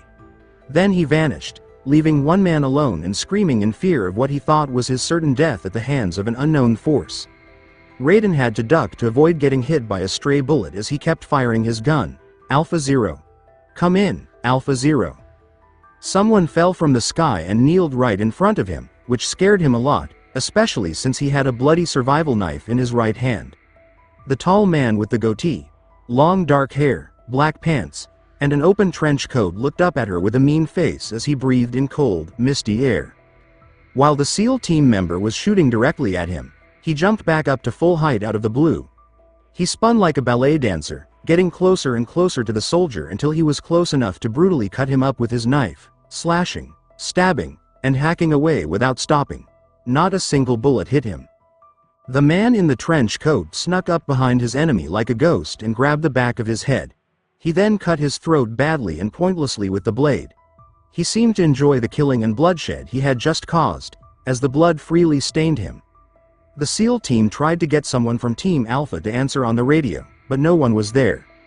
In all his years, Raiden had never seen anything like that.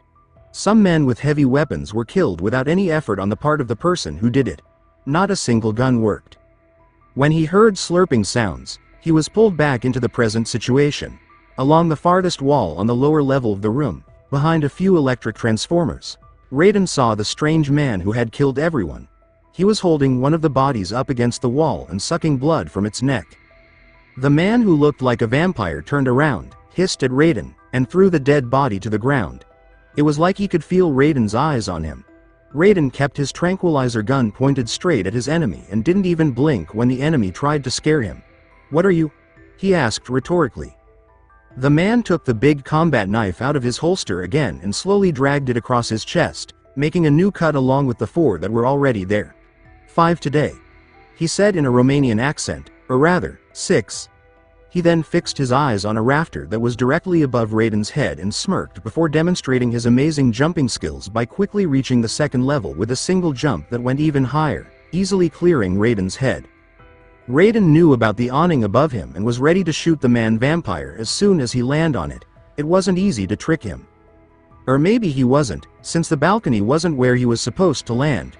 Raiden didn't even have time to figure out what was going on because he landed right behind him. The killer's cold breath on his neck showed him how badly he had messed up. It was awful. "Get down."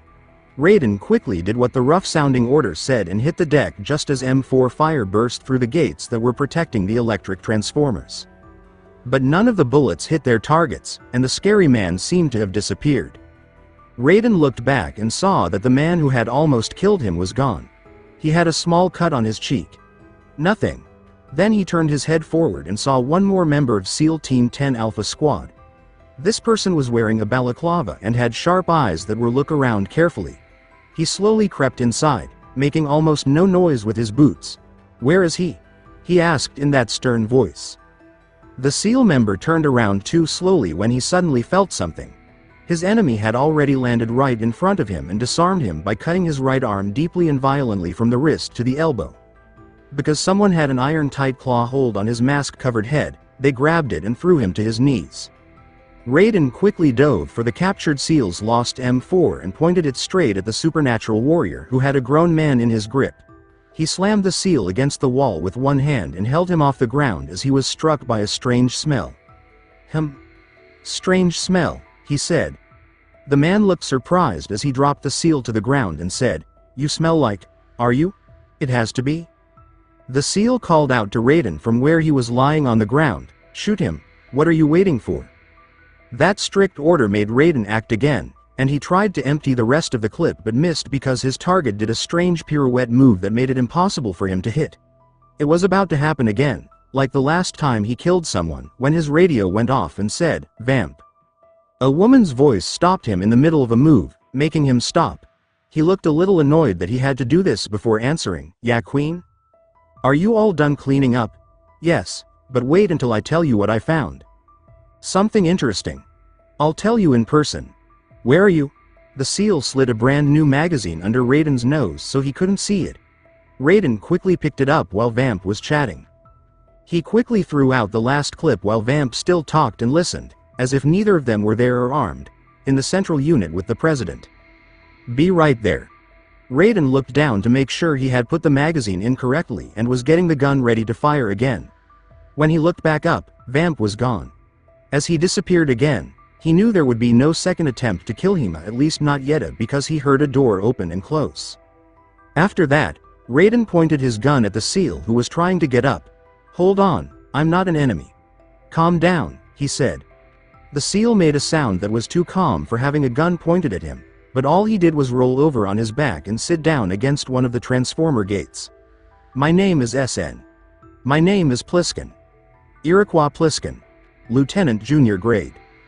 Raiden saw a man with rough brown hair that reached his shoulders, a scruffy beard, and a look that made him look like he was in his mid to late 30s when he took off his mask.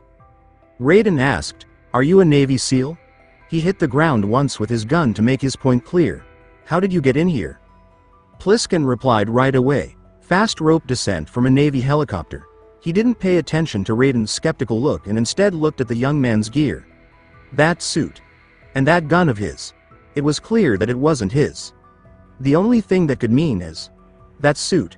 Are you Foxhound? That's right. Foxhound broke up years ago. Raiden was shocked, but he tried not to show it. He wasn't going to let this strange man beat him. Where were you before then, Delta Force? Army Force 21 trials. Oh no, that's bad. Another one of those video game soldiers who has never been in the real world. Raiden saw Pliskin's rolling eyes and felt the need to defend his skills. I've had a lot of training. The kind that can't be told apart from the real thing. Sneaking Mission 60, Weapons 80, Advanced. VR. Pliskin said with a cold laugh, a virtual grunt for the digital age. That's great. You don't get hurt in VR, do you? A few soldiers die every year in field exercises. A man questioned Raiden's hard work by saying, that's far more effective than live exercises. The only difference is it isn't actually happening. Raiden defended himself by saying, there's pain sensation in VR and even a sense of reality and urgency. Those steps were taken to make sure that soldiers wouldn't be scared in real battle because they had done them so many times in VR. War is a video game. What better way to raise the ultimate soldier? So you're saying that VR training is just mind control? Pliskin asked as Raiden frowned and handed him back his M4. Raiden had to turn away to answer it. Colonel, all of Alpha Team has been wiped out except for a single man. Pliskin slowly got up from where he was lying on the ground and looked around the room for something to help his badly hurt arm. Kids wired with nanomachines, he murmured to himself as he went downstairs to the transformer room's lower level. He was having a terrible time with the most naive newbie he had seen since Shadow Moses. Why did he have to do that instead of Naruto? Naruto might not have had to hide himself because he had the ability to stick to flat surfaces and go around struts instead of going through them. He didn't think that was an excuse, though. Then he saw a dead man nearby who was dressed in a navy suit and had a broken handcuff on his arm. A navy captain, he thought. The bag that was supposed to be chained to the man was missing. That was not good. At that point, though, Pliskin sat down on the stairs with a grunt and pulled out a cigarette, which he then lit. I must have lost more pints of blood than I thought. That was the vampire Naruto had told him about before they sneaked in. Everyone from the Dead Cell weirdo family was there, and he had a feeling that Naruto would see a lot of them again before the day was over. Pliskin joked as he smoked his cigarette and watched as Raiden walked up to him. I guarantee you won't see anything like that in VR training. That was Vamp, one of the members of Dead Cell. Ex-anti-terrorist. Used to show VR training babies like you what the real thing was like. But when their original leader died in prison, they started going crazy and attacking US allies and even civilians as accidents. What about their leader, Solid Snake? Solid Snake died 2 years ago. He was the one who sank the tanker that made this mess possible in the first place. Remember? Pliskin asked with a serious face. While listening to Pliskin rest, Raiden ran his hand through his hair and poked at the sore spot on his cheek. But he's a legend, he said. Legends are usually bad news. Pliskin replied, there's not a lot of difference between a hero and a madman. They ID'd a portion of his body back then if you remember. Snake is dead. Don't forget that there are still Russian mercenaries skulking around too. Don't worry so much about Dead Cell and Solid Snake. Just to get yourself plugged by one of them. They're everywhere. Jesus, who the hell briefed you and sent you in here alone, kid? He kept Raiden's answer a secret because he didn't think Raiden would really answer. That was good. At least he wasn't stupid, and the way he handled that gun showed that he wasn't scared about having to kill someone. He also showed a speed that was much faster than his own while doing that. In order to make things better, Pliskin offered Raiden his pack of cigarettes. But the young man waved them away and said, I don't smoke. Pliskin gave him a shrug and threw the pack at him anyway, telling him, keep it anyway. They might come in handy. He then threw him a pulled-back USP handgun. Not only would Naruto be mad that he gave this guy one of his favorite weapons, but he also couldn't just send this babe into the woods with only a tranq gun. That would have only made a sick motherfucker laugh. Come in Alpha Zero. This is Bravo Zero, currently on the bridge between struts B and C. The president is. The speech was cut off by gunfire, which could be heard coming from the body of one of the dead SEALs. Damn it, I can't hit this bitch. It's like a bad dream. Come in Alpha Zero. Anyone, come in.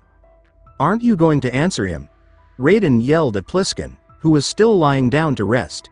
He thought it was interesting that the guy was as calm as a cucumber during all of this. Even though he had only been there for an hour, his nerves were shot.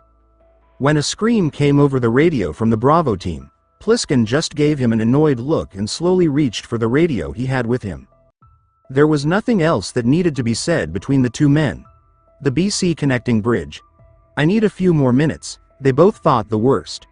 Raiden nodded and felt a little braver now that he had some deadly weapons. Remember my radio frequency. It's 141.80. I'm briefed on the plant's layout and dead cell, he said as he got ready to leave the room.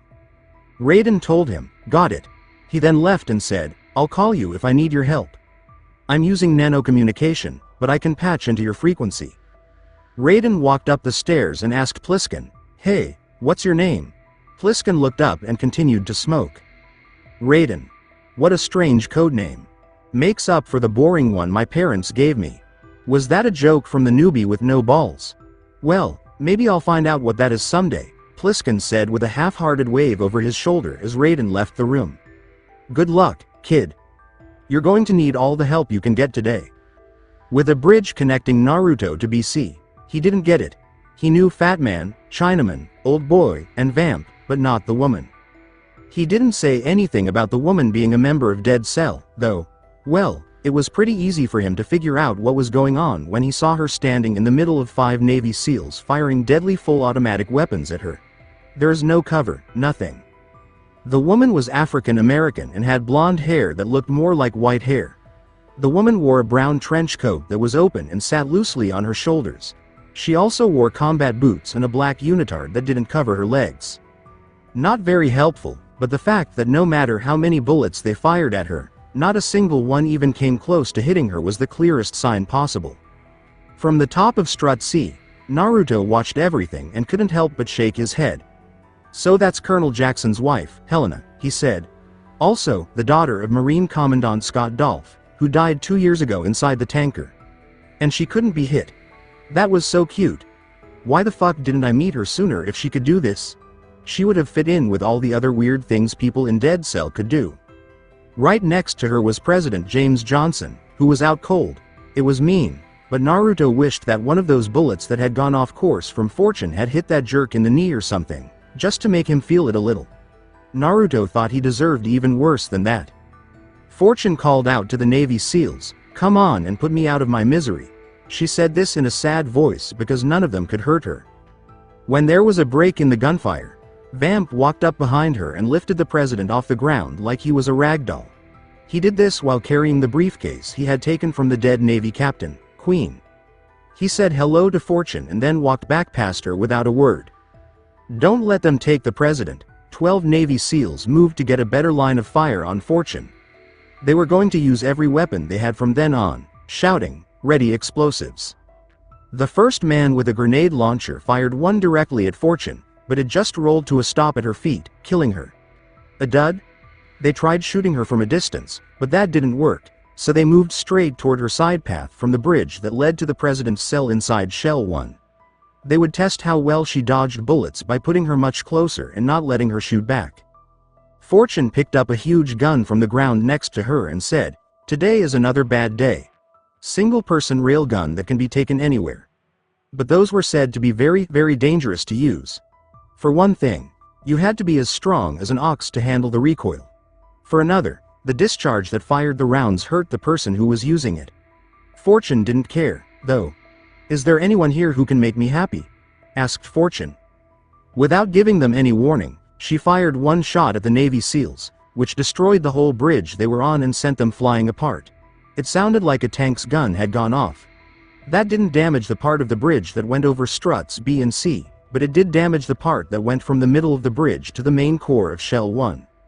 Fortune fired 2 more shots just to be safe, ignoring the men's screams as they died. He then watched as one of the men who was still alive and holding on to a falling piece of bridge fell into the dirty water below and would not come to the surface. Naruto was able to back up the electromagnetic release discharge rumor he had heard by seeing the railgun in action. But it didn't seem to hurt Fortune. Instead, it killed many of the seagulls that were flying around the area. Around where Fortune was standing when her gun went off, dozens of them fell from the sky. Naruto whispered to himself, "What the hell, man?" as he watched her walk into the entrance of the Shell 1 core, which was now empty because the walkway leading to it had been destroyed. "They replaced me with Colonel Jackson's wife. And she can do that. That's why she was called Fortune. He'd be lucky if bullets and grenades just skipped right past him." She was also very cold. He had seen one of the most violent ways to get rid of enemy troops in a long time, and she didn't seem at all sorry for it. It's true that Dead Cell went crazy after Jackson died. Even though Naruto was mad, by the time he saw the man in Cuba, he had pretty much accepted that the man was going to die like everyone else. Another big regret of Naruto's is that he couldn't free the man. Naruto turned on his codec and sat down on the roof of the strut building.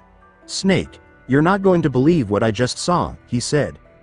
"Is it stranger than a vampire with a knife tearing 10 grown men with automatic weapons apart without getting a scratch? Because if it's not, I think I've got you beat, kid." He must have met Vamp. Even though he didn't sound hurt, it was hard to believe that one of them didn't get hurt when they met. By one of them, he meant Snake because he still hadn't found a way to kill Vamp for good. How about a woman standing in the open in front of a whole squad of blazing assault rifles without a single bullet touching her?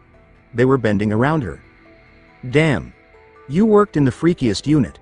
Naruto asked, "What are you doing anyway?"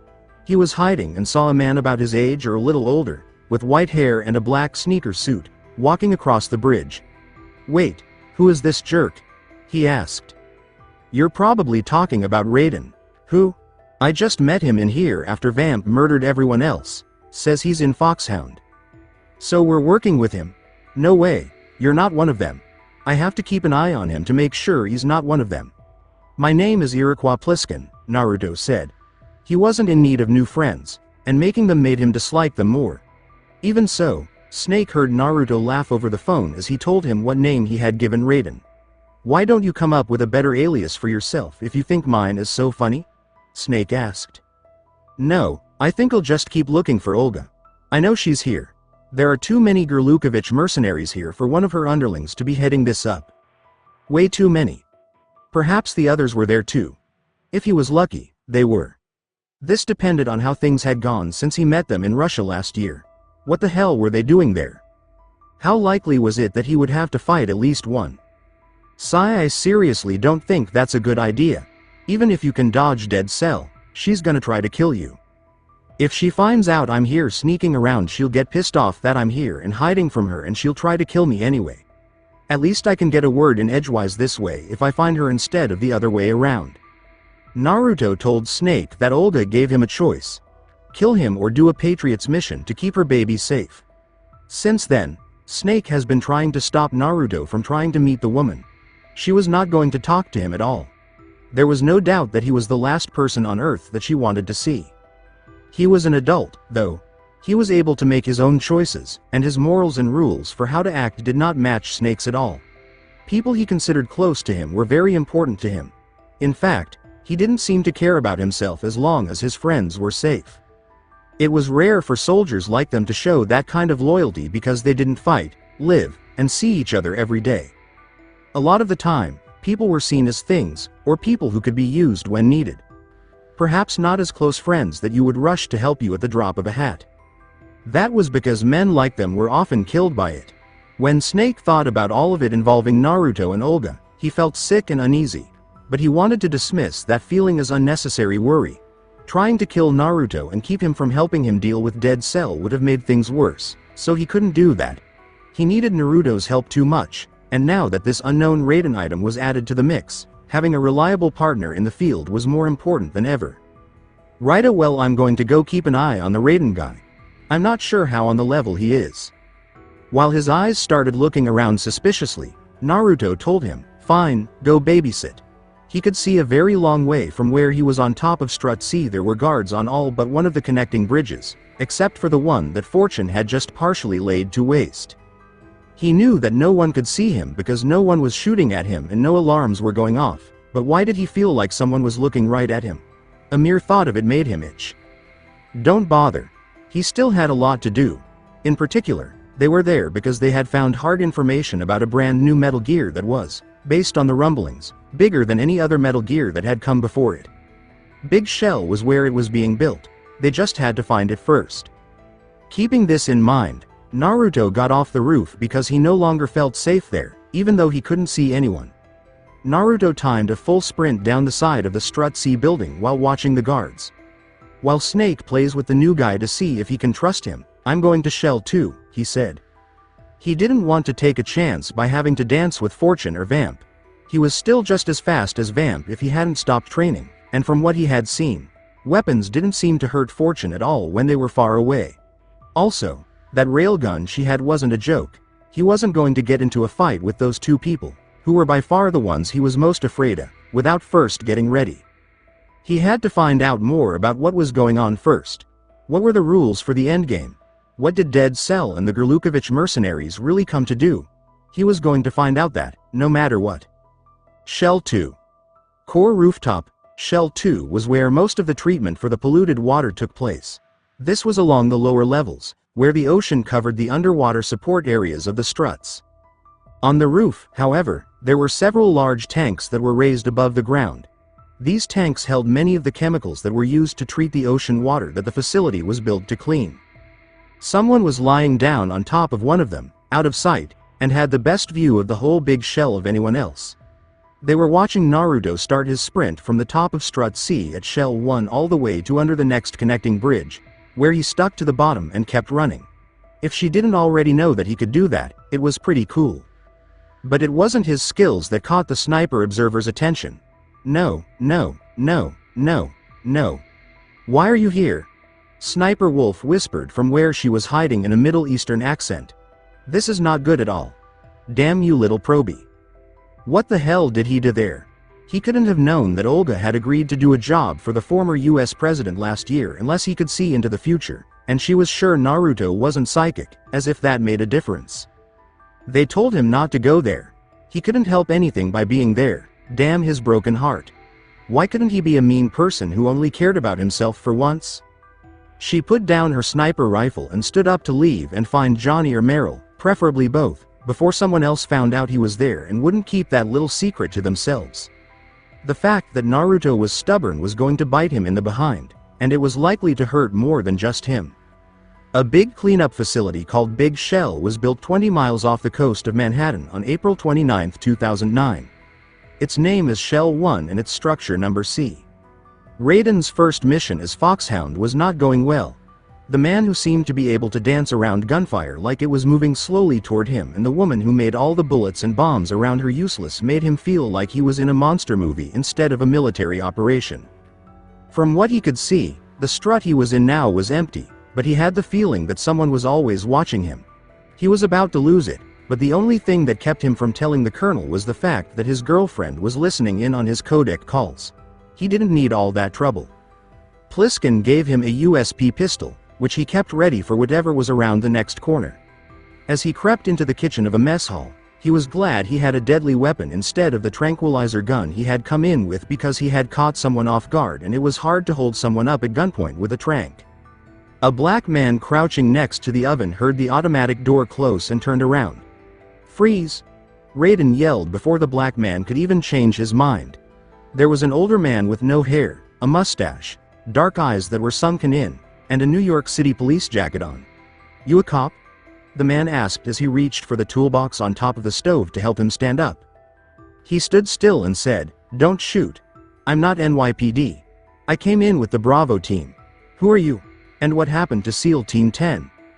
Raiden said in a grim voice, "They're dead." For the rest of his life, he would never forget seeing Fortune beat those men. If you had asked him what crazy things he would see when he woke up that morning to break into the Big Shell, he never would have said anything that crazy. Not even close. The old man said, "All of them? That's bad." He sounded upset as he slowly stood up, using a nearby cane to help him. Raiden was already very scared that day, so when he saw the unknown being start to stand up, his nerves went through the roof. "Did I tell you you could move?" he asked. He then swung his gun to the side when he saw someone come in from the dining hall looking confused. Pliskin walked in without batting an eye at Raiden, who was pointing a gun at him. "Don't go pointing that thing everywhere, kid," the older soldier told him, and Raiden lowered his gun in an embarrassed way. "What's your name?" he asked the older man. "Peter," the man said as he stood up, supporting what looked like a hurt leg with his cane. "Peter Stillman." Impressed, Pliskin looked at the old man and said, "Also a consultant for the NYPD bomb squad." He added, "Lecturer at NAVSCOLEOD Naval School of Explosive Ordnance Disposal, Indian Head." After hearing Pliskin list his past works, Stillman shook his head and said, "Just a poor old man who got dragged along for this picnic." He limped across the kitchen with his cane to Pliskin's side because that strange young man with the gun had just been pointing it at him and Pliskin had told him to put it down. "I can't keep up with everyone, as you can see. A famous church got wiped off the map because of me. All I lost was this leg."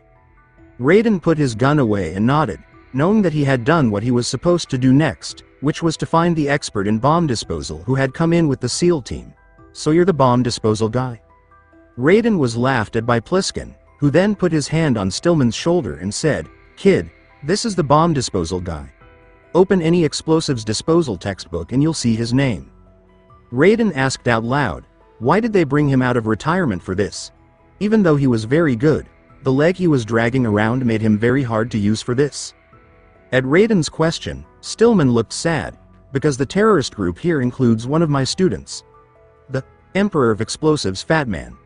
He built an atomic bomb when he was only 10. I created him in a sense. I was supposed to supervise the bomb disposal, but it looks like it was taken care of before I had my turn. I'm pretty rusty. There are at least 2 people who came and said they were experts at getting rid of bombs. Pliskin said, "I wouldn't say that." He left it a little less clear than anyone would have liked, but Raiden knew he wasn't the one who was an expert. Stillman asked the 2 strange men, "Are you 2 with SEAL Team 10? I didn't see you at the mission briefing." Things were going wrong now. Raiden couldn't just tell everyone he was with Foxhound, and Pliskin had his own issues. However, the second person was smart enough to save the day. "Oh, we're with another squad. My name is Pliskin, Lieutenant Junior Grade. It's an honor to meet you, sir." He put out his hand to shake Stillman's, but all he did was stare at it before getting down to business. "No rules. Mr. Pliskin, do you have any experience with explosives disposal?" Pliskin told him, "Don't worry about me." He then pointed to Raiden and said, "He looks young, but he can do it. We just need more people." Raiden was about to speak up, but he felt like the kid in the room while the adults talked, so he held back when he remembered that he had to be as quiet as possible to complete his mission. During the process, Stillman had seen him and asked, "What's your name?" He said it straight out, "Raiden." He had a code name he could give out, so that's what it was meant for anyway, as something he could say to help people find him without actually giving his name. "Were there any other survivors from the attack?" He nodded. "There was an engineer with me. A skinny guy with glasses that went in with us, but I haven't seen him since the skirmish. They all said he was the security systems architect for the big shell. Why take a civilian along? Everything in this structure is computer controlled.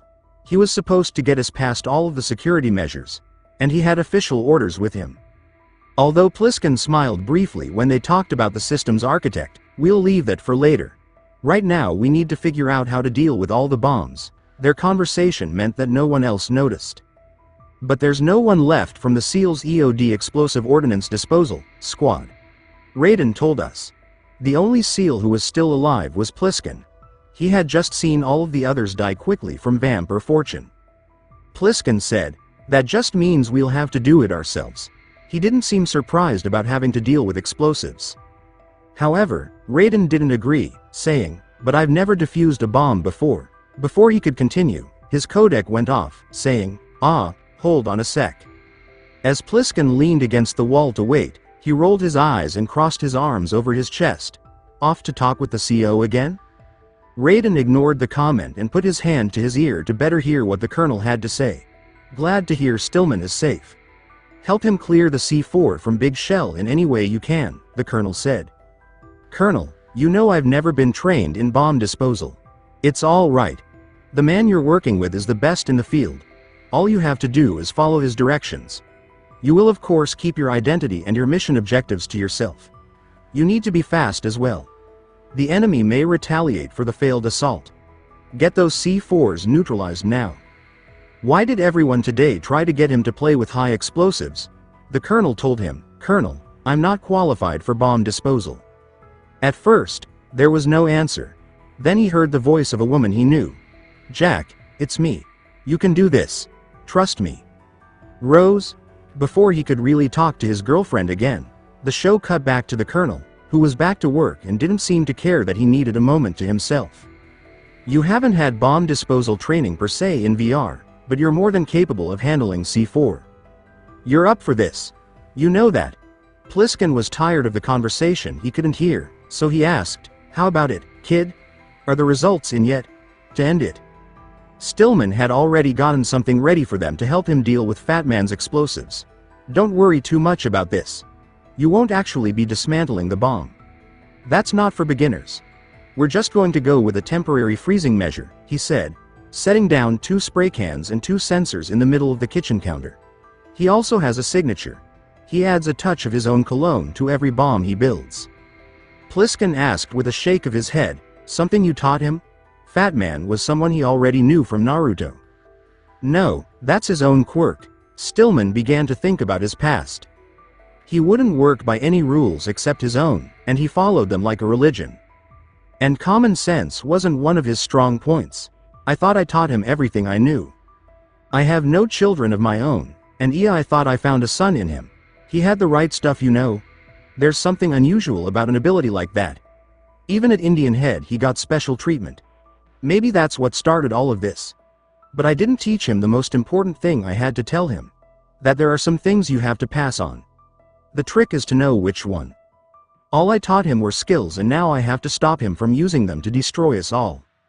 As Pliskin grabbed a sensor and a can of freezing spray, he said, to take down a place this big, there should be at least 1 set of explosives somewhere on each strut. That's the only way to take down a place this size. 6 struts on shell 1, another 6 on shell 2, that makes 12 in total. He then put his tools away and began to leave. Kid, this place is all yours. I'll take shell 2. Stillman, stay here. Your leg will only slow us down. There's a war going on out there. Yeah, just let us do the dirty work. Raiden agreed with Pliskin.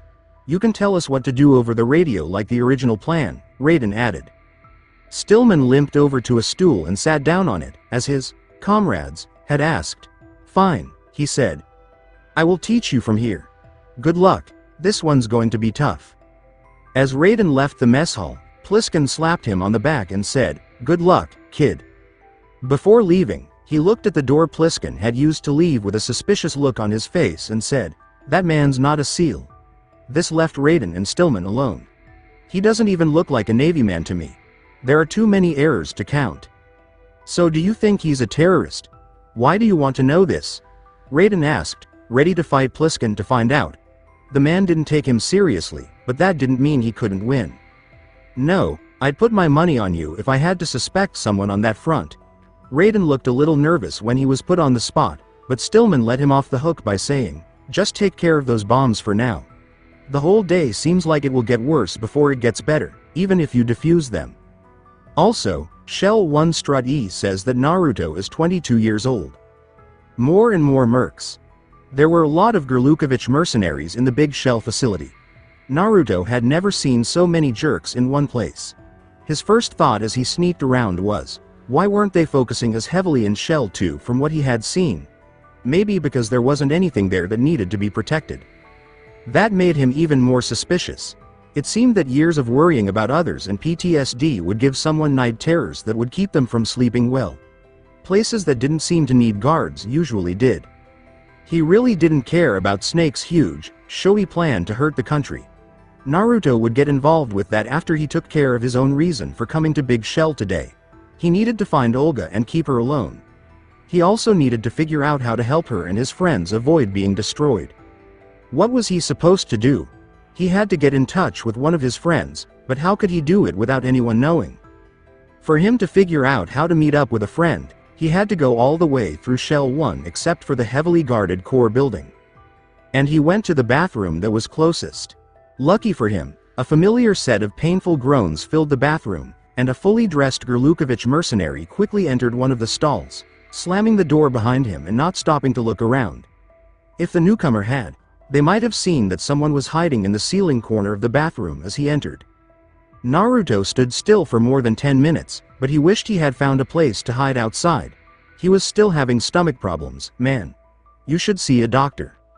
Naruto eventually got sick of hearing toilet flushing and other gross sounds. That was the most private he was going to get with that person. Anyone who knew better would not hang out in a bathroom with Johnny. What? I'm so mad, Johnny said from inside the stall. Who's out there? Over there is another stall, and the urinals are also open. Do not bother me. There was some humor in the situation. They had met in a similar way the first time, and Naruto said again, no, it's me, Johnny. He meant it this time. You seriously need to take some medicine to keep that shit in check. Then, all of a sudden, Johnny's metal clattering came from the stall. He was scared and finally knew what the score was. Boss. How the hell did you get here? Wolf said she saw you, so leave. It was a whispered hiss that he spoke. Naruto said with a frown, nice to see you too. He then lowered himself from the corner of the ceiling and walked over to the bathroom stalls, where he leaned against the wall. No, I'm not going anywhere, he said. That is, until I figure out what the hell you guys are doing here and get Olga to get her hired guns off of this tin can. Once Johnny finally spoke up, I can't let you do that, boss. Nobody else spoke up. I really can't let you mess up Miss Olga's reason for being here. It's best to leave it alone. Leave right away before something bad happens. Naruto replied, bad things will happen whether I'm here or not. But at least if I'm here, I can say I tried to stop it and help the people I care about. You know, repairing the damage. As Johnny flushed the toilet in his stall, there isn't enough damage control in the world that'll stop this one, boss. I only act like this when I'm nervous, Billy added. So when Wolf called Meryl and me on the radio to tell us you were here, that made my stomach turn. This is bad. I feel the same way. You know how you feel when you can just feel a thunderstorm coming on. What a waste of time. He then looked down and saw that Johnny had given him a high-level keycard. Johnny. Naruto began, but was cut off. Johnny told him, don't say anything, boss. He could be heard buckling his pants for a moment before the stall door opened. I know by now that when you get angry, someone would have to kill you to stop you. I might as well help you as much as I can if things stay that way. I have that high of one because of Wolf, Meryl, and Miss Olga. I'm not stationed anywhere that I need it. When there were so many people there, the dead cell nutcases, and everything else going on, that was a big risk. What did Naruto do? He picked it up from the ground and asked his awkward but helpful friend, are you sure about this? If the wrong people find out I have your card. Only a few people know that we're even friends, boss, Johnny joked as he came out of the stall holding his AN-94. Besides, if anyone asks what happened to my card, I'll just say that it fell in the toilet. He laughed and then looked at Naruto and said, you look so tired.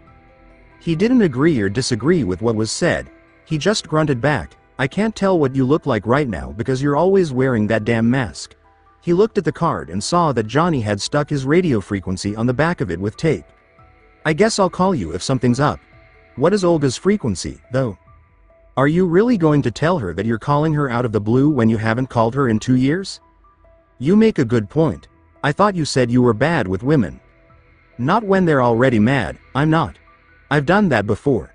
I just can't keep them from getting mad in the first place. Right, Naruto said, putting the card away in his gear and patting Johnny on the shoulder before leaving.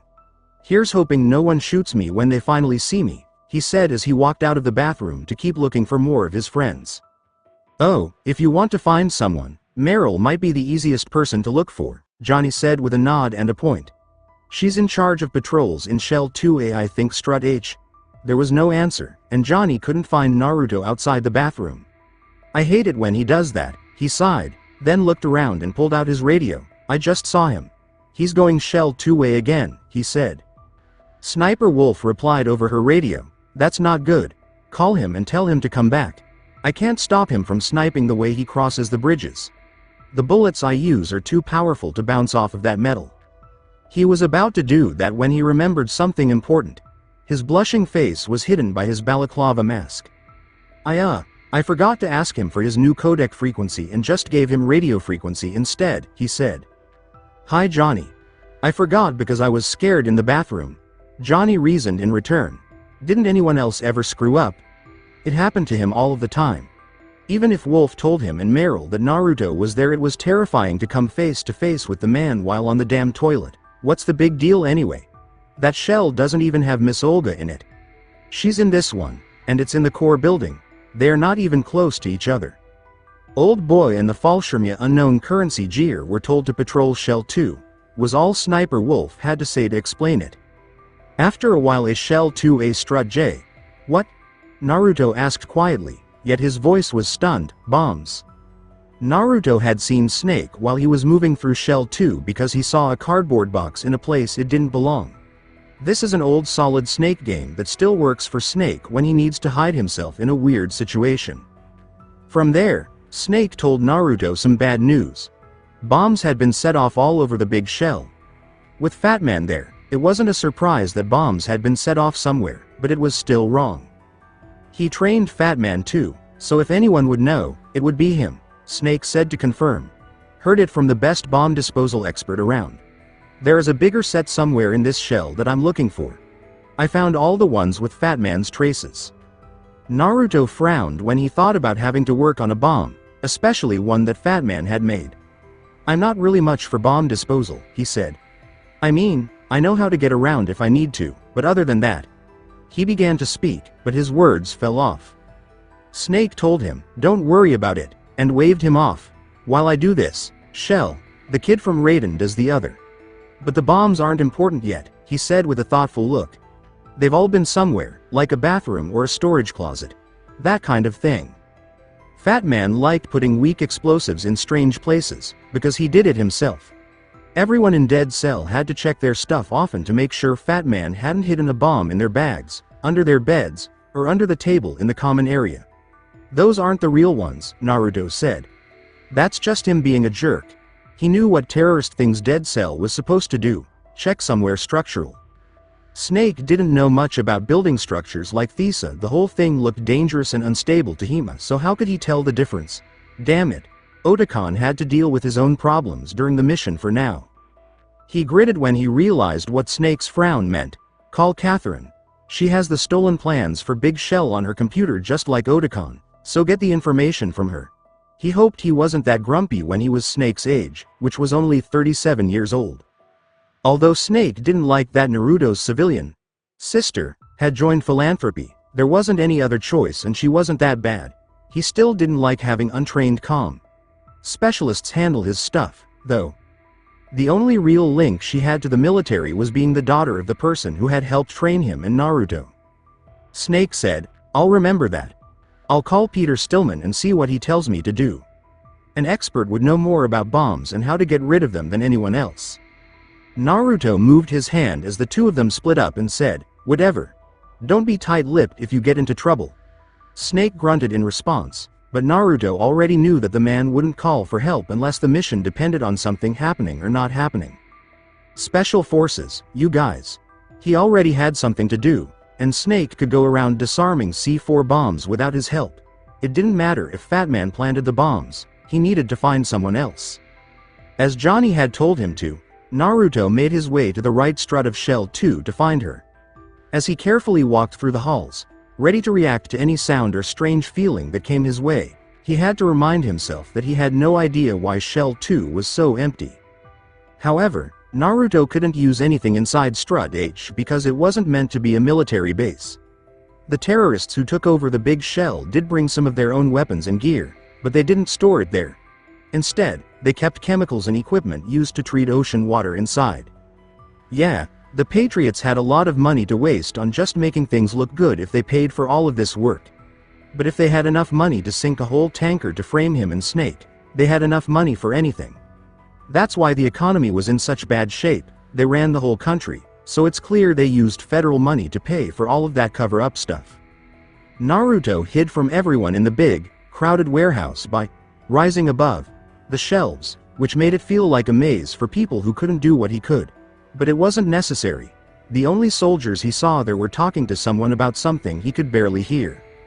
He could barely hear what they were saying before he got closer. When he did, they were saluting the person they were reporting to and saying, "Ma'am, the commander wants to see you ASAP, but she didn't tell us why." "That's fine," said a young woman his age with red hair that reached her neck. She was very different from the last time he saw her in the field. She was much more sure of herself, but that was probably because she had been through so much that anything else seemed easy. "Tell her that I'll be with her after our assistance for this patrol ends the rotation," he said. The soldiers who had told her her next set of orders quickly saluted and left the warehouse, leaving her alone. She sighed and sat down on a metal chair that she had set up hours before because the warehouse had been the patrol's hub. Naruto slowly climbed down the shelves behind her, doing his best Spider-Man impression. The woman below him must have become used to his presence because she looked up and saw him hovering above her. At first, she was shocked to see the blonde man in his dark green work clothes, but then her face turned irritated as she said, Really?" He replied, "Oh, sorry, Meryl." Naruto laughed back, "I'll just walk around all the shelves and hit 6 dead ends while there are soldiers patrolling here instead of just going over the tops of them." "What in the world do you mean by, really, you thought I would go around?" It was pretty cool to see a woman glaring at a blonde man who looked like a ninja while he was hanging off of a shelf upside down and getting the same angry look back. Of course, no one else was there to see it. Naruto finally let go and crouching on the ground after a silent flip. Meryl laughed at Naruto's continued arrogance, but she knew other people on this mission who were just as good at acting dramatic. Naruto stood back up and turned to face her. He looked at her closely, as he had done with all of his friends he hadn't seen in a while. She was wearing a dark combat suit that was a bit tight but seemed to be armored in important places. It had a high collar around the back of her neck and sleeves that went from her hands to her elbows on her arms. She also had a full supply belt around her waist that held all of her guns and food. And she still used that Desert Eagle. If she hadn't been killed by then, she must have learned how to shoot with it by now.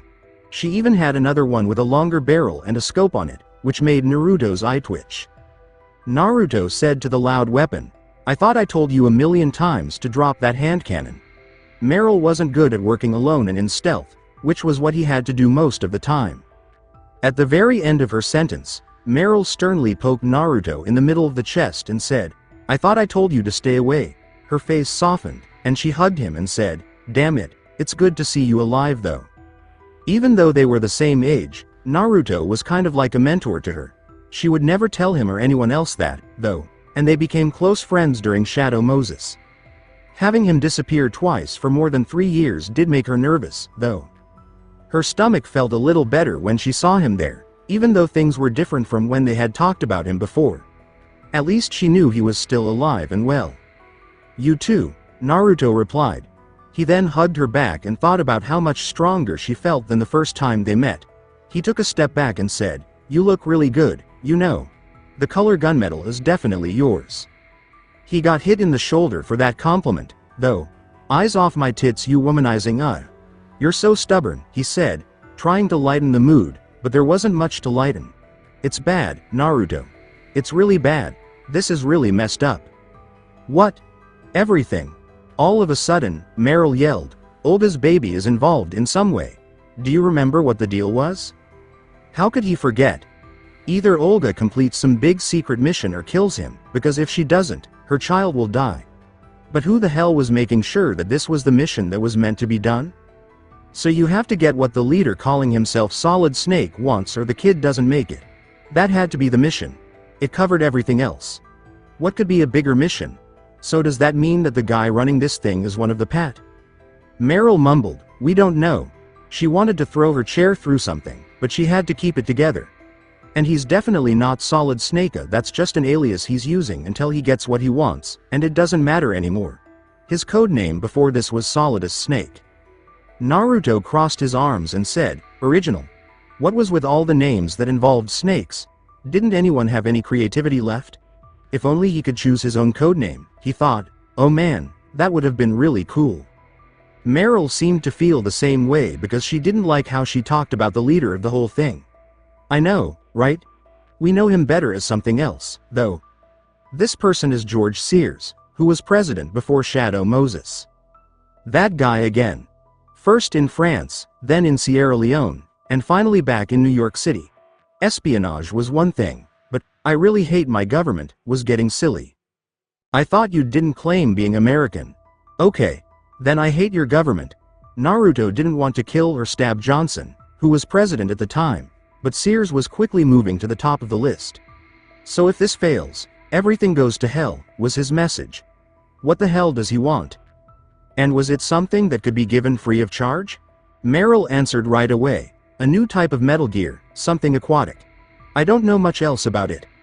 Naruto, this whole place is just a front for working on it behind the scenes. Sending the new weapon that will destroy everything to another crazy person. Damn it, he said. Only he, Ocelot, and Olga know anything about it though. She wants to keep us as far away as possible, maybe for our own safety. He was there, Ocelot. That's great. Someone else whose neck he wanted to break. Was this a reunion of their hottest songs? The big warehouse doors flew open, orders were yelled out in German, and troops walked in. Both Naruto and Meryl looked at each other with scared looks on their faces, but for different reasons. Damn it, my shift as leader of the regulars is over. Meryl was only there until their replacement guards came in and took over. You've got to go, Naruto. This is not good. That was something Naruto knew for sure because he had worked with the enemy before and knew them better. Old boy and the Fallschirmjäger unknown currency Gear? Naruto shouldn't have had to wait until it was too late. Meryl pushed him toward the back exit and said, just go, we'll talk again soon. Naruto quickly left the warehouse through the back door after saying, 145.29. He wasn't afraid to fight those guys, but he didn't want to be seen with Meryl because they weren't trying to kill each other. After running as fast as ever, Naruto was able to get away just before a lot of soldiers with clean shaves, plain gray uniforms, and Belgian FAL rifles rushed the area to wait for their leader. The room was quiet until slow, plodding footsteps came in. They led to a small, hunched old man with wispy white hair and a stern face who was wearing an old German officer uniform from World War II. His chest was adorned with medals, and he carried very old weapons on him, including the German semi-automatic rifle Gewehr 43 on his back. As he got closer to Meryl, who was taller than the old man, he marched past his soldiers who looked a lot like him and stood in obedient attention. Are you ready to take charge of the shell from me? As Old Boy spoke with a thick German accent, of course. Now that the SEAL teams have been dealt with and King is sure that we have caught the intruder, don't you think it's time for a little more discipline? The first thing my men will do is shoot to kill. Old Boy had a long-standing issue with Russians, which is what the Gurlukovich mercenaries were made up of. It had to do with the Soviet Union's occupation of Germany during World War II. Old people hold grudges like that, even though he left Germany as soon as possible after the war. With a slow step, Old Boy walked around Meryl and said, such a pretty girl working against her home country. How did you get involved with this group in the first place? You should have been seen as a hero after Shadow Moses, right? She knew he was joking when she said, I guess it's the same way that Dead Cell almost ended up liquidated 6 months ago. The Patriots didn't want them and did something about it. Oh, so Rapture is to blame? Did his bad behavior hurt your reputation the way it hurt Dead Cell's? Old Boy asked, speaking Naruto's codename as if it were poison. They got your CO killed in the same way that Dead Cell's CO was sent to prison to die for no reason. Did they look into your group enough that it seemed possible that they could eventually use you as an excuse to kill you? As he talked, he looked like he was getting more and more angry, and his thin hair started moving around. And then Old Boy calmed down again. Just to look nice, he smoothed his hair back into place. If that wasn't what you meant, Old Boy said in a sharp tone, then our paths have nothing in common. He brushed past Meryl and began barking orders to the other soldiers in his unit about how their shift should go. I hope that boy is cursed blind, deaf, and dumb. Meryl laughed at the grumpy old man and walked right past him and his hand-picked soldiers as she left. Well, maybe you'll get the chance to do that to him yourself, she said. This is true if you don't believe that he's dead as claimed in 2007. Pests like Rapture are hard to kill, and they know when to leave ships that are sinking. So no, we don't think he's dead, and you shouldn't either. Meryl's last words to him were, don't worry, I don't. Her voice could be heard inside the warehouse as she left. In another part of Shell 2 Strug H, second floor basement.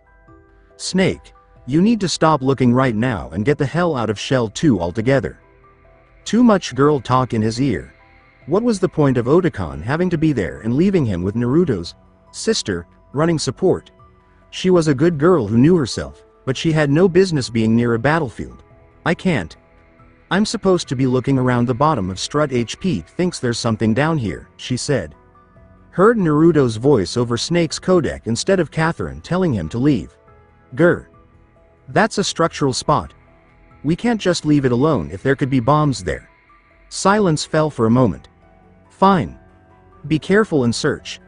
I think I'm going to have to take some of the heat off of you because old boys Fallschirmja unknown currency gear are in the shell in force and they'll definitely find you if you're stuck looking for bombs. Snake then turned to look at where he was. It was on the lower floor of warehouse Strut H, where there was more room to move around. The walls were lined with heavy industry equipment, and the open floor was meant to be a safe place to put things. Not a place to hide. Anyone could find someone in there by just looking in the corners. Yes, he was going to need that break. If you're not going to get yourself killed doing it, feel free to take some of the heat off of me, kid. Right. Kitty, give me a good place to redirect guys away from Strut H. I need to give Snake some privacy to search. 1 sec. Mouse clicks could be heard through the line before the young girl spoke again. Strut H is around the front of the shell, the side that connects with the bridge to Shell 1. So don't go outside and fight. On that bridge you'd just be making it easy for them to concentrate their fire. Strut J on Shell 2A, it regulates power to the entire shell. A very important place, and a spot where they can't free fire or they'll risk damaging something. When Naruto spoke, he laughed in a sneaky way and said, well, if I have to fight all of those guys, I don't think there's a better place for someone like me to do it. That's my battleground. Listen for the noise and you'll know when you're clear. Snake could hear footsteps moving down the hall outside and a lot of German being spoken by people. The noise that meant the distraction couldn't come soon enough, it seemed. Since he was still wearing his SEAL gear as Iroquois Pliskin, he still had his M4 with him. He also had on his sneaking suit.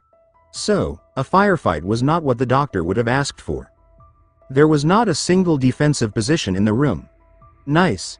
Snake could only knelt on one knee and face the door with his gun raised and ready to fire. The best thing he could do was make a mess at the door by killing the first few people who came in. All right. Snake stopped thinking when he heard men outside barking on their radios. I need to group these shots well or I'll end up wasting too much of the mag to jam up the doorway. He wasn't very good at German, but he could still understand that an alarm had gone off somewhere else in the shell, which made him smile. Good job, kid. As long as Naruto was busy, Snake had time to keep looking for Fat Man's C4 mother load. He found it pretty quickly. About a support column that went up the middle of the room, there was enough C4 to go around it. It was leaned against the ceiling at the very top. He could only see it because the device that was going off flashed a green light. His jaw dropped as he pulled out a small can of freezing spray meant to stop smaller explosives. He looked up and said, I don't have enough spray for that. He then called Stillman on his radio and asked, this is Pliskin. Do you read me, Pete? I'm right here. What's up? Raiden needs to hear this too. I'm listening. I checked out the bottom of Strut H for you, Pete, and a hell of a lot of C4's been packed into the bottom of the strut. Snake said. He called it right, Raiden. These are sensor-proof. Sealed tight to prevent vapor leak, and there's no trace of the cologne's signature. After saying that, he got a response that pretty much told him that today was going to be like one of those other days he had every so often. Those days seemed to never end, which made him hate them. Along with Naruto, Shell 2, and Strut J, the Strut J power plant was in a pretty good spot for defense. From one entrance, there was a long, straight hallway that led to the second exit of the building. At the end of that hallway, there was a 90-degree turn that led to another hallway of the same size. The hallway walls on the inside led to the power plant room, which had a structure inside that controlled how electricity was sent throughout the shell. Overhead, on 2 stories, was a control point that was surrounded by several transformer fields spread out across the room. Wires were hanging everywhere. Naruto stood where the 2 hallways met, with a clone in front of him and one on each side. They both had their right arms raised toward the exits. A few of the Fallschirmja unknown currency gear soldiers that Naruto had killed with the HF blade that he had hidden were lying on the floor in the hallway. We no longer need it here, at least not yet. Hey you jerks, which one are you going through? Naruto thought to himself as he looked back and forth between the 2 exits. After getting a mental order, Naruto's clones charged up the solar guns that were built into their right arms and waited. It looks like old boy planned for them to come through both doors at the same time, because both hallways filled up with the dead cell members' personal guards. When Naruto's clones saw them come through, they did what they were told and started firing with the solar gun. Over a dozen light bullets fired quickly at the doors hit and hurt the soldiers coming through. The weapon was so powerful that even if it didn't kill, it was still dangerous enough to knock out any enemy. But the enemies kept coming. The original Naruto made one clone, which means there are now 4 working Narutos. 2 that shoot and 2 that attack directly. Both the original Naruto and his newly made clone ran down the hall, dodging shots from the other Narutos. When they reached their doors, they pulled out their HF blades and cut through anyone who came in. This went on until Naruto felt his sword clone die from being shot by more soldiers coming up behind him. They moved further down that end of the hallway and killed Naruto's corner clones with guns. With his teeth clenched because he could feel the wounds, Naruto moved away. He didn't waste time trying to get a gun because he couldn't use any of the ID-locked FALs that the Fallschirmje unknown currency Gear dropped when he died. Besides the solar gun and his HF blade, the only other weapons he had on him were his kunai and shuriken, ninja wire, and a SOCOM pistol that he wasn't using its bullets for yet. That was fine, though. There were still many fights to come, and he had trained to handle the pain of seeing his clones die. In order to hide for a short time, he ducked into the room for the power plant. He already had a trap ready for when they stormed the room. On both doors, there were puddles of water on the floor that held metal ninja wires that went all the way up to Naruto's fingertips. He had to use some of the supply in his flask to do it, but it was worth it. Since it was quiet outside, he put electric chakra from his hands into the wires and said, "Raiden. Yurei no Todoku lightning release. Reach of the ghost." As soon as it was decided that everyone would attack at the same time, the doors flew open and Fallschirmje unknown currency Gear rushed in, only to step on the wires on the floor that were tied to Naruto's fingers. A few more soldiers fell because they were being severely shocked, but others stepped over their bodies to get inside. What his trap could do was already done, and Naruto cut the lines around his fingers just in time for people in the control area to point guns at him. To get out of harm's way, he jumped up into the mass of black, tangled wires that were hanging from the ceiling. The men didn't just shoot at the ceiling. Some of them grabbed Semtex and threw it at it to kill or knock Naruto down. There were a lot of live wires that were knocked down when the explosives went off. When some of the wires hit the transformers, they blew up and sent sparks running through the room. The goal was to knock out their blonde enemy with smoke, but it didn't work because the damage to the control room caused the power to go out. As soon as the lights went out, the room filled with the sound of men being killed one by one, and the solar gun shot out beams of light all over. People all around were firing guns in a panicked, frantic way until there was no one left standing. After about a minute, the backup power that was connected to the transformers in Shell 1 came on. But Naruto stayed in the room with his sword sheathed on his back, surrounded by the bodies of his attackers. While the room was quiet, Naruto could hear his codec connection to his sister start up again. "Okay. I'm glad it was too dark for my camera to see most of that." "Good God Aniki, that was silly," Naruto said. "I was going more for awesome, but I'm sure you meant ridiculous in the best way possible, right?" "No, I meant ridiculous as in, how the fuck did you learn how to do even half of that by yourself? That was like 30 guys from start to finish." Naruto replied, glad someone was keeping track. Since there were no more troops coming, he put his hand to his ear and called out, "There. That should buy you all the time you need, Snake. Thanks for the solid. I cleared out the rest on my own. Want to do me another favor? Make sure the bridge connecting the shells is clear. Peter Stillman is coming to defuse the huge bomb in Strut H. I've got to make sure the last of the diversion C4s are out of commission just in case." "Okay," Naruto said, quickly leaving the bridge to get back on it. "I'll make sure he gets to Strut H. The Fallschirmje unknown currency gear are done, so it should be fine once he gets inside." With Raiden, Shell 1, Strut E, and Heliport, Shell 1 still has one bomb left. To defuse the last C4, all he had to do was find it. When he went outside and walked along the path that went around the building, he saw a set of stairs right next to the bridge that would lead him to his destination. He hid against the side of the staircase as it got closer to the bottom. He could hear voices from the top of the staircase saying, "I've taken care of that annoying fly." The man on the radio had to be talking about the SEAL helicopters that had been shot down. Any other military action was quickly brushed off by the terrorists, who asked, "What's going on over there?" Then a girl with a Russian accent said, "That's strange. I saw a man dressed as a ninja just now." That's the only way to describe it. He was like a cyborg ninja with a sword. The man on the radio seemed shocked and angry. We asked him, "What?" Raiden finally got close enough to the edge of the stairs to look up at the woman holding a radio at the top of the stairs. "Are you hiding something from me?"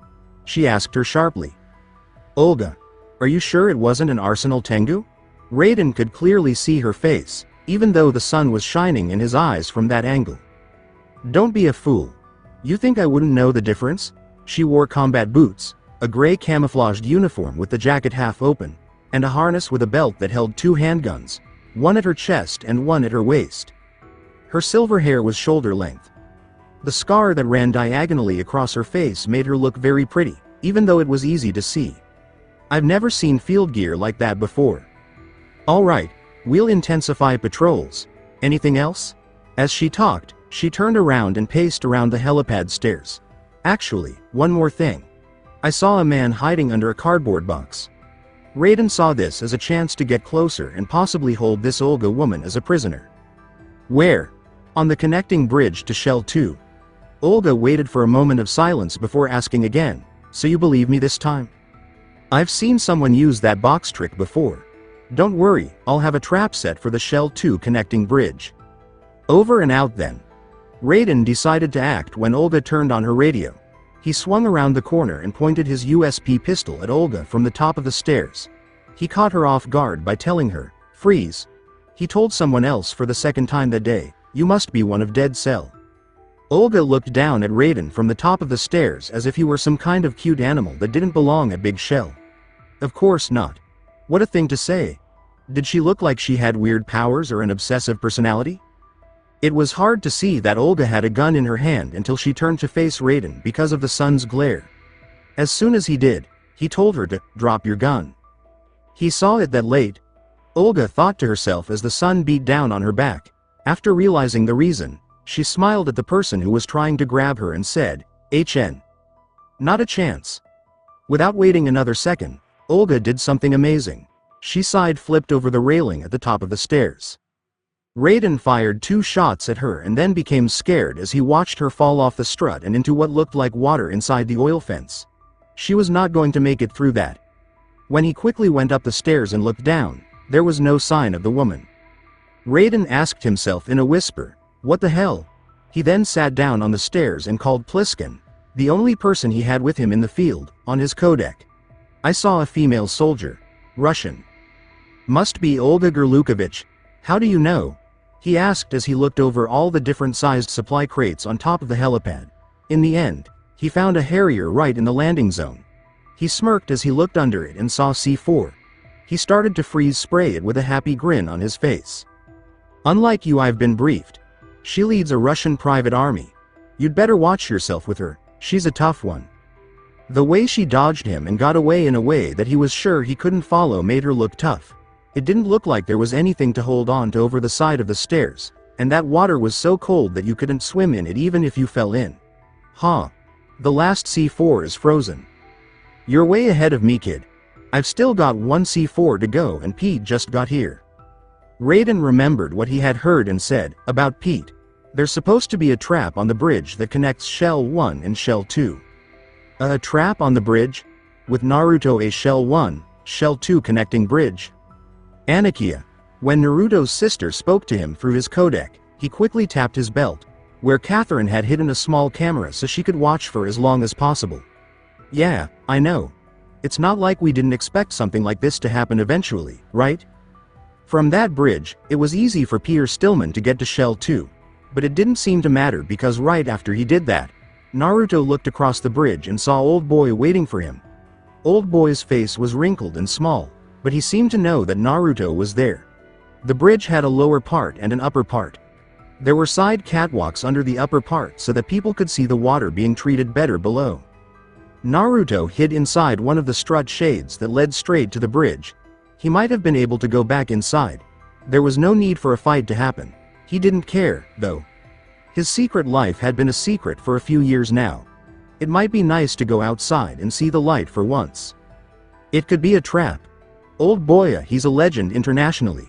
He's got 10 times the experience in battle that you do, and it's like he's been waiting for you over there. You don't have to go.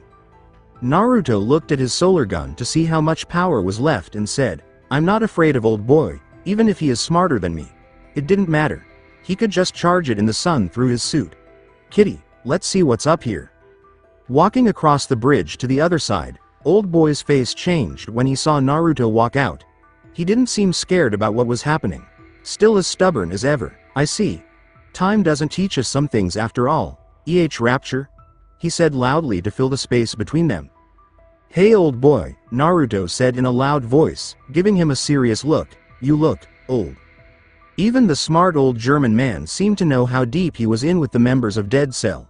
You have quite a few crimes to face the music for boy. Dead Cell inherited your reputation as a rogue unit after your stupid stunt on the USS Discovery 2 years ago. You've marked us by them. Naruto told old boy, yeah, well they set me up to get me out of sight and out of mind. I didn't do anything. But I doubt you want to hear a word I have to say. At that moment, a smirk appeared on old boy's aged face. Exactly right. Be grateful though. If I were Fortune or Chinaman you wouldn't even be getting to speak the piece that you've been given. I just wanted the satisfaction of knowing that you were alive so that I can kill you myself. No other members. Just me. He didn't say anything. He just sat down and got ready to move quickly. He had to cross 50 yards of bridge out of 70 to get close enough to old boy to attack him. The good news was that it was clear he would soon be the fastest person or thing walking that bridge. It was bad that old boy had a real gun, and Naruto knew that he was a great shot. They both didn't know who would make the first move, but they also couldn't stay there all day. The fact that Naruto was the first to blink showed how brash he was. Naruto pulled out his SOCOM pistol and fired a prayer-like shot across the bridge. Old boy didn't even try to avoid it because it was so far away. To avoid that, he pulled out his Gewehr 43 and put Naruto in the crosshairs before pulling the trigger. He fired a shot at Naruto with a crack, but the boy got out of the way, which made him happy. Naruto did a flip and landed on the bridge railing. He then ran straight at old boy, missing 3 more shots before he finally caught on to Naruto's fast steps and said, still as fast as ever Rapture, but these old eyes are still sharp. He fired another shot, and Naruto jumped to the other railing. But old boy saw him jump, and he went to shoot Naruto in the foot before he landed. Naruto clenched his teeth and knew he almost messed up, so he purposely missed the mark on the upper railing and landed on the lower side catwalk to keep his ankle from getting shot out.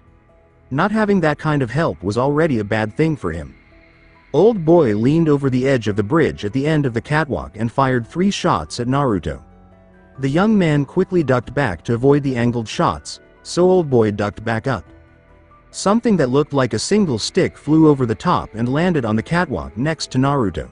He didn't know much about old-fashioned bombs, but he could see the strawberry-shaped bomb on top of this stick and knew what it was. To get to the top of the bridge just as it blew up, Naruto jumped into the air and backflipped straight up over the railing. He did this by using all of his leg muscles. The blast from the grenade made his landing not as smooth as he would have liked, and he hit the ground on his stomach. 2 more shots from old boy's Gewehr 43 missed him because he pushed himself up off the ground with all his might. Naruto's feet hit the ground as he heard the gun's cartridge hit the ground. He quickly ran back toward old boy before he could reload. Old boy didn't have a good time with the passing of time. In his prime, it took him no more than 3 seconds to reload his weapon. You could make that number longer by adding more time and taking into account how old the person is and what arthritis and other illnesses can do over time. He couldn't reload quickly enough to stop Naruto from running 50 yards in the same amount of time. As soon as he realized the Gewehr wasn't going to work, he reached for his sidearm and pulled out a Walther pistol to kill or scare off his enemy. Being so fast, though, was scary. As soon as he pointed his gun at Naruto, he could see the whites of his eyes, or were they red? In any case, he fired twice but missed, and Naruto grabbed his wrist and threw him straight into the air. Naruto saw a spinning blue ball of pure energy in his free hand. Old boy used a device in the sleeve of his other arm to get another Walther into his free hand. After being hit by 2 shots, they both broke away and fell to the ground. Naruto's rough grip on old boy's right arm threw it out of place at the shoulder and into the air, Naruto had also been shot twice in the chest. He was glad that his reinforced suit was so strong because he could see the bullets getting stuck in his chest but not going through. Still hurt like hell. Old boy ran away as fast as he could while holding his Walther up to his mouth and yelling into it in German. "Take aim now." You couldn't miss him if you were blind and firing without arms now. This made him very angry. Two of old boy's Fallschirmjäger unknown currency gear soldiers stood on top of the strut closest to his side of the bridge and pointed two disposable Panzerfaust anti-tank rockets at Naruto. He was right. They didn't miss him. There was nothing else on the bridge that he could have used instead. Even though his right arm was no longer working, old boy got back up and scoffed at Naruto, who was only 20 yards away. "Always have an ace in the hole rapture.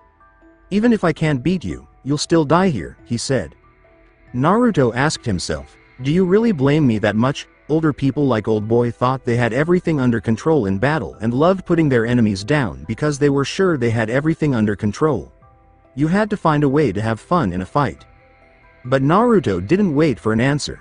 Naruto put up his left arm as soon as old boy's mouth opened. On his right arm, the solar gun was built in. On his left arm, there was a device that held a lot of ninja wire and had a shuriken that Naruto could put in his wrist. Even without a shuriken on it, the wire could still be pulled out and used. In the beginning, when he grabbed old boy's right arm to stop him from firing, he did that. He tied a metal wire around his wrist in a loose knot and let the device loosen up until he needed it. Naruto pulled old boy as hard as he could after making the wire tense up. The old man was so weak that he couldn't have been more than 120 pounds at that point in his life. He flew through the air and landed face first at Naruto's feet on the metal bridge. Old boy let out a scream as the blonde quickly dropped a heavy knee on his back. He then put a kunai to his throat and looked up at the soldiers aiming down at him, saying, "It's over, old boy. You lose. You should have just left well enough alone." Old boy swore in German as Naruto's knee pressed further into his bad back, making it crack. "You don't get it, do you? We shouldn't be alive right now. Dead Cell has no purpose. We're just a drifting group with no reason to fight except for one. Our revenge. Our revenge on the Patriots for throwing us away like trash and destroying what was left of our lives, and you for giving them the reason to do so. If Colonel Jackson were here, this would not have happened, but because of you." When Naruto dug the kunai deep enough into him to draw blood from his neck, he stopped talking because it was getting harder for him to do so. His knee hurt even more because of what he had heard from his old friend. "I don't need you to tell me that I messed up. I already know. But if you want to blame me for everything that happened to you, you'd better come with more than cheap World War II weapons if you're going to kill me." Even though his body hurt from Naruto's pin, old boy began to laugh. "You think you accomplished something? Killing an old man who is almost 100 years old? If you fight any other member of Dead Cell, they'll be licking their lips to kill you. But you're not going anywhere today. Fire on him." "Are you out of your mind?" Naruto growled at him. "I'll move and you'll take the hit instead. I'm 10 times faster than you on your best day, rickety bones. You don't have a chance." "I cannot kill you myself," old boy said with a grim grin, "but the moment I die they'll know it was you. And you won't survive to see the sunset. No one else would have been able to draw me into direct combat except you. Now fire on him." Before the Fallschirmjäger unknown currency Gear could carry out the order, someone came from behind them and killed them with a bloody sword fight. Before they could even turn around, the first one was cut down. They had to fall from the top of the strut building 150 feet or more into the dirty water below because the cut was that deep. The second soldier dropped the Panzerfaust and pulled out his sidearm, but his attacker's sword cut him clean across the neck, letting out a stream of blood like a faucet. His attention wasn't drawn to how badly the attack was done. It was the person who did it and the way they did it. That body and a sword. As Naruto looked up at the figure on top of the strut, he felt like he had seen a ghost. Gray Fox? He asked himself. He thought he only had post-traumatic flashbacks in his dreams at night, not during the day when he was wide awake. Even though it looked like Gray Fox, it couldn't have been him. The mask looked a lot like the cyborg ninja from Shadow Moses Island. Plates that are mostly blue, but some joints, like the elbows, knees, and shoulders, are red instead of yellow. The other difference was that the mask didn't have a single glowing red eye in the middle, it was just a solid helmet without a mask. Before he chose to freefall down the side of the building, The ninja looked down at Naruto and Old Boy. Naruto was about to speak up when the ninja stabbed their sword into the strut building's metal siding. They then slid down the side of the building and jumped off, landing on the bridge without making a sound. After getting off of Old Boy's back, Naruto raised his kunai in defense as he stepped back from the strange person. "Who are you?" he asked with caution. It was okay with him if this person wanted to rumble. Even though he had just fought Old Boy and the Fallschirmia unknown currency Gear, he was still strong enough to fight whoever it was. Ninja just stood there and stared at him. He didn't say a word until he suddenly pulled out a gun and fired 2 shots. One hit Old Boy in the chest, and the other hit him in the head. There was no fuss when he died that moment. This made Naruto point his fully charged solar gun straight at the new cyborg ninja in case the bullets were going to hit him next. They looked like they were stuck for a long time because neither of them moved. "You look so tired," said the third person. He had already heard that today, but Naruto hadn't thought that the previously silent ninja would say something like that. It was clear that this wasn't Gray Fox, though, because the voice was very different. Still warped and machine-like, like Gray Fox's voice was because of the armor, but it wasn't his voice at all. That's good, because Naruto would have shit a brick if it had been Gray Fox. "Do you think that fight tired me out?" Naruto asked with a smirk. "I can go 12 rounds in a row right now." "I don't want to, but if that's the tree you're barking up, we can do it. Who are you?" The answer didn't come out of nowhere. After another minute, the cyborg ninja finally spoke. "I'm just thinking about whether I should kill you now just in case so I can use it as a bargaining chip, or wait until later when I have no choice." How the hell did this crazy person get so crazy? As a bargaining chip? No one was going to use him as a bargaining chip or backup plan. He thought of the Patriots and how they planned to use him as a weapon. "Answer my question and tell me who you are. What do you want?" "The only way you're going to find that out is right before you drop dead or I do." He would just have to beat them into giving him the answer if that were true. He felt pain and heat at his back from the terrible blast from Strut H at Shell 2 that happened before he could even move to start a fight. With Raiden, Shell 1, Strut A, and the service elevator to the deep sea dock. It was just a trap for Pliskin to freeze over the last C4. Once all of the C4 bombs were spread out, the real bombs that were meant to destroy the big shell would start going off. One of the big ones was found by Pliskin in Strut H, and explosives expert Peter Stillman said the other one should have been in Strut A. He only had 7 minutes to get to the last big bomb and defuse it, but he was stuck in that stupid service elevator that took what seemed like a million years to get to the bottom level of Strut A. Raiden's codec went off, and he quickly turned it on, asking, "Pete?" "Raiden, Pliskin, pay close attention," Stillman said in a serious tone. "I fell for it. Fat Man has my number." Pliskin asked, "Fell for what?" He was still in Shell 2 and keeping an eye on the area around Strut H to make sure Stillman didn't get any more visitors he didn't want. "A 7-foot range proximity trigger on this bomb. It's not a technique I taught him. Neither was his huge multi-bomb booby trap." Stillman was talking like it was over, which scared Raiden. "Looks like he's far surpassed me as far as explosives technique goes. As for the rest..." "Pete, get the hell out of there." Stillman's voice stayed calm and collected despite Pliskin's frantic plea. "There are less than 30 seconds left. It's too late. Pliskin, get as far away from Strut H as you can. Raiden, stay away when you stop your bomb on your end or you'll set off the same trap as me. Both bombs need to go off for the facility to fall." Raiden yelled, "Me?" His chest hurt, and he thought, "I'm not sure I can do this." "But I am. Do it. I know you can." There were no more words from Stillman's end of the line before there was a loud explosion. After that, both Pliskin and Stillman could only hear static, which meant, "Hey, hey, someone answer me." There was no answer. Raiden was so mad that he couldn't do anything but turn off his codec. He clenched his teeth as the elevator finished its trip to the deep sea dock. It stopped and let him go, and the noise was loud enough to call Gerlukovich mercenary guards to see what was going on. As soon as the elevator doors opened automatically, a lot of people rushed inside to see who had been riding it, but they didn't see anyone inside. They didn't see the man holding on to the elevator's caged ceiling. He grabbed his USP pistol with one hand and fired 2 headshots, killing both men. He then dropped to the ground and yelled, 2 minutes left. He ran back to the dock down the hallway after leaving the supply elevator area. As he did so, he saw 2 soldiers walking toward him. He shot 6 times right away, and 5 of them hit and killed his enemies without a fight. At that point, his second bomb sensor was going crazy as he looked everywhere for the last bomb.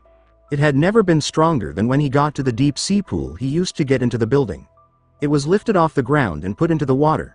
There was a ton of C4 packed under the personal submarine. Pete told Raiden to stay back, so he did that and adjusted the spray can so it sprayed more freely. In a flash, he had stopped the last explosive from going off. But what a day. An amateur like him had lived through a bomb threat, but a man who was famous for defusing explosives had died in a trap involving them. Raiden put his hand to his ear to make a codec call. "Colonel, the last bomb has been defused," he said. "Is there any damage report for the explosion?" he asked. "The duct for diverting contaminated seawater is destroyed, and the central core section of Shell 2 is flooding. The explosions ignited the oil slick on the surface, but the chemicals meant to treat the oil stayed in containment. There's no immediate danger. Shell 1 was unaffected. The price was high, but the threat of the bomb is over for now. Now on with the mission." "Okay, fine. Let's get the job done." Peter Stillman was a good person who was killed by the man whose explosives he trained to protect lives, not take them.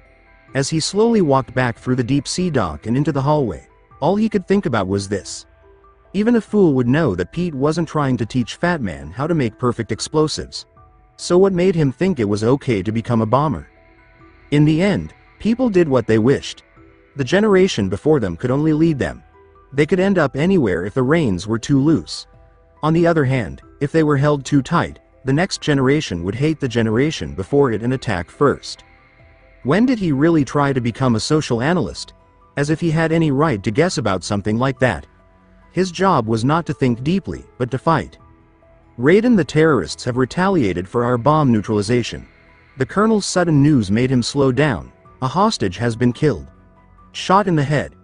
They shot one of them on the roof just to make sure we caught it. One of our satellites caught it, clear as day. They announced they would kill 1 hostage every hour from now on."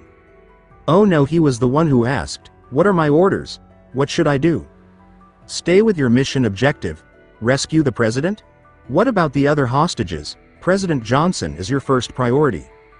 What kind of excused lame answer was that? It didn't even sound hard for him to say. People were just being pulled out and plugged in broad daylight as a show of force. Priority, my ass, they're all in danger. "Jack, be reasonable. I know how you feel, but you can't save them all by yourself," his girlfriend told him again. He was already making plans for how he was going to try to get to the hostages and free them. Raiden knew who he was going to try to rely on for this and said, "You're right. Not by myself. The only other person in this foxhole with him." "Are you expecting the Pliskin to come through?" "Again," he said. "It looks like he's turned off his radio too." It was like the colonel could read his mind. "You jerk. He had just been caught in a blast. Most likely, it got broken. If Fat Man's 2 bombs were strong enough to damage Big Shell, then leaving Strut H before it went off wouldn't be enough to stop the blast completely. I can't finish this mission by myself," Fat Man said. "That man was not included in the simulation. He is not a factor in this mission. Your mission must remain a solo effort." "That was stupid of you to ask. What are you talking about? Who on their own did something like this? He fought a whole army by himself, which no one does. What in the world did they think he would do? What about the SEALs? No second attempt? They haven't even gotten to planning that. In the meantime, you're our only hope." Raiden mumbled, understood, and then turned off his codec. That time, he didn't forget to do it. He could only sigh as he walked back through the hall to the storage room with the freight elevator. Hold on. Just why did the elevator start moving again? Were those more troops to help the ones he killed? Since they couldn't log in, someone must have gone down to see what was wrong. In a word, yes, it was just not the kind of help he had been hoping for. Although he cursed to himself when he saw the portable railgun, he hid behind some of the freight in the room and watched who had gotten off. It was Fortune, with her trench coat draped over her shoulders, who said, "I can't tell you how happy I am that you were alive after all. I knew this moment would come." She said something about Raiden, but he didn't say anything. He raised an eyebrow and hid his face. If she is, that's pretty creepy. Fortune told them, "Show yourself and finish me." She had her railgun ready to fire at the first sign of any living thing she saw. "Finish me like you killed my father, Rapture. If you don't, you'll be the one to die." How the hell do I find Rapture? Oh crap, Raiden thought to himself as he heard her gun start to squeal loudly. He had to jump out of his cover or the railgun would turn him and it into pieces. Okay, so the cover didn't mean anything, but when she saw him, she seemed shocked. Fortune, who seemed to be talking to herself, smiled and said, "This could be interesting. You've seen the fires of hell, haven't you?" It was just his luck that the elevator decided to go back up to the top of the strut at that very moment. "Maybe you can give me death," she told Raiden before pointing her gun at him again. "My name is Fortune. Lucky in war and nothing else, without a death to call my own. Hurry and kill me please." Raiden reloaded his USP to make sure he had enough shots for a fight and said, "Well, I'm not Rapture, but I'm sure going to try." I will continue the story in next part. Till then, we weeb offline.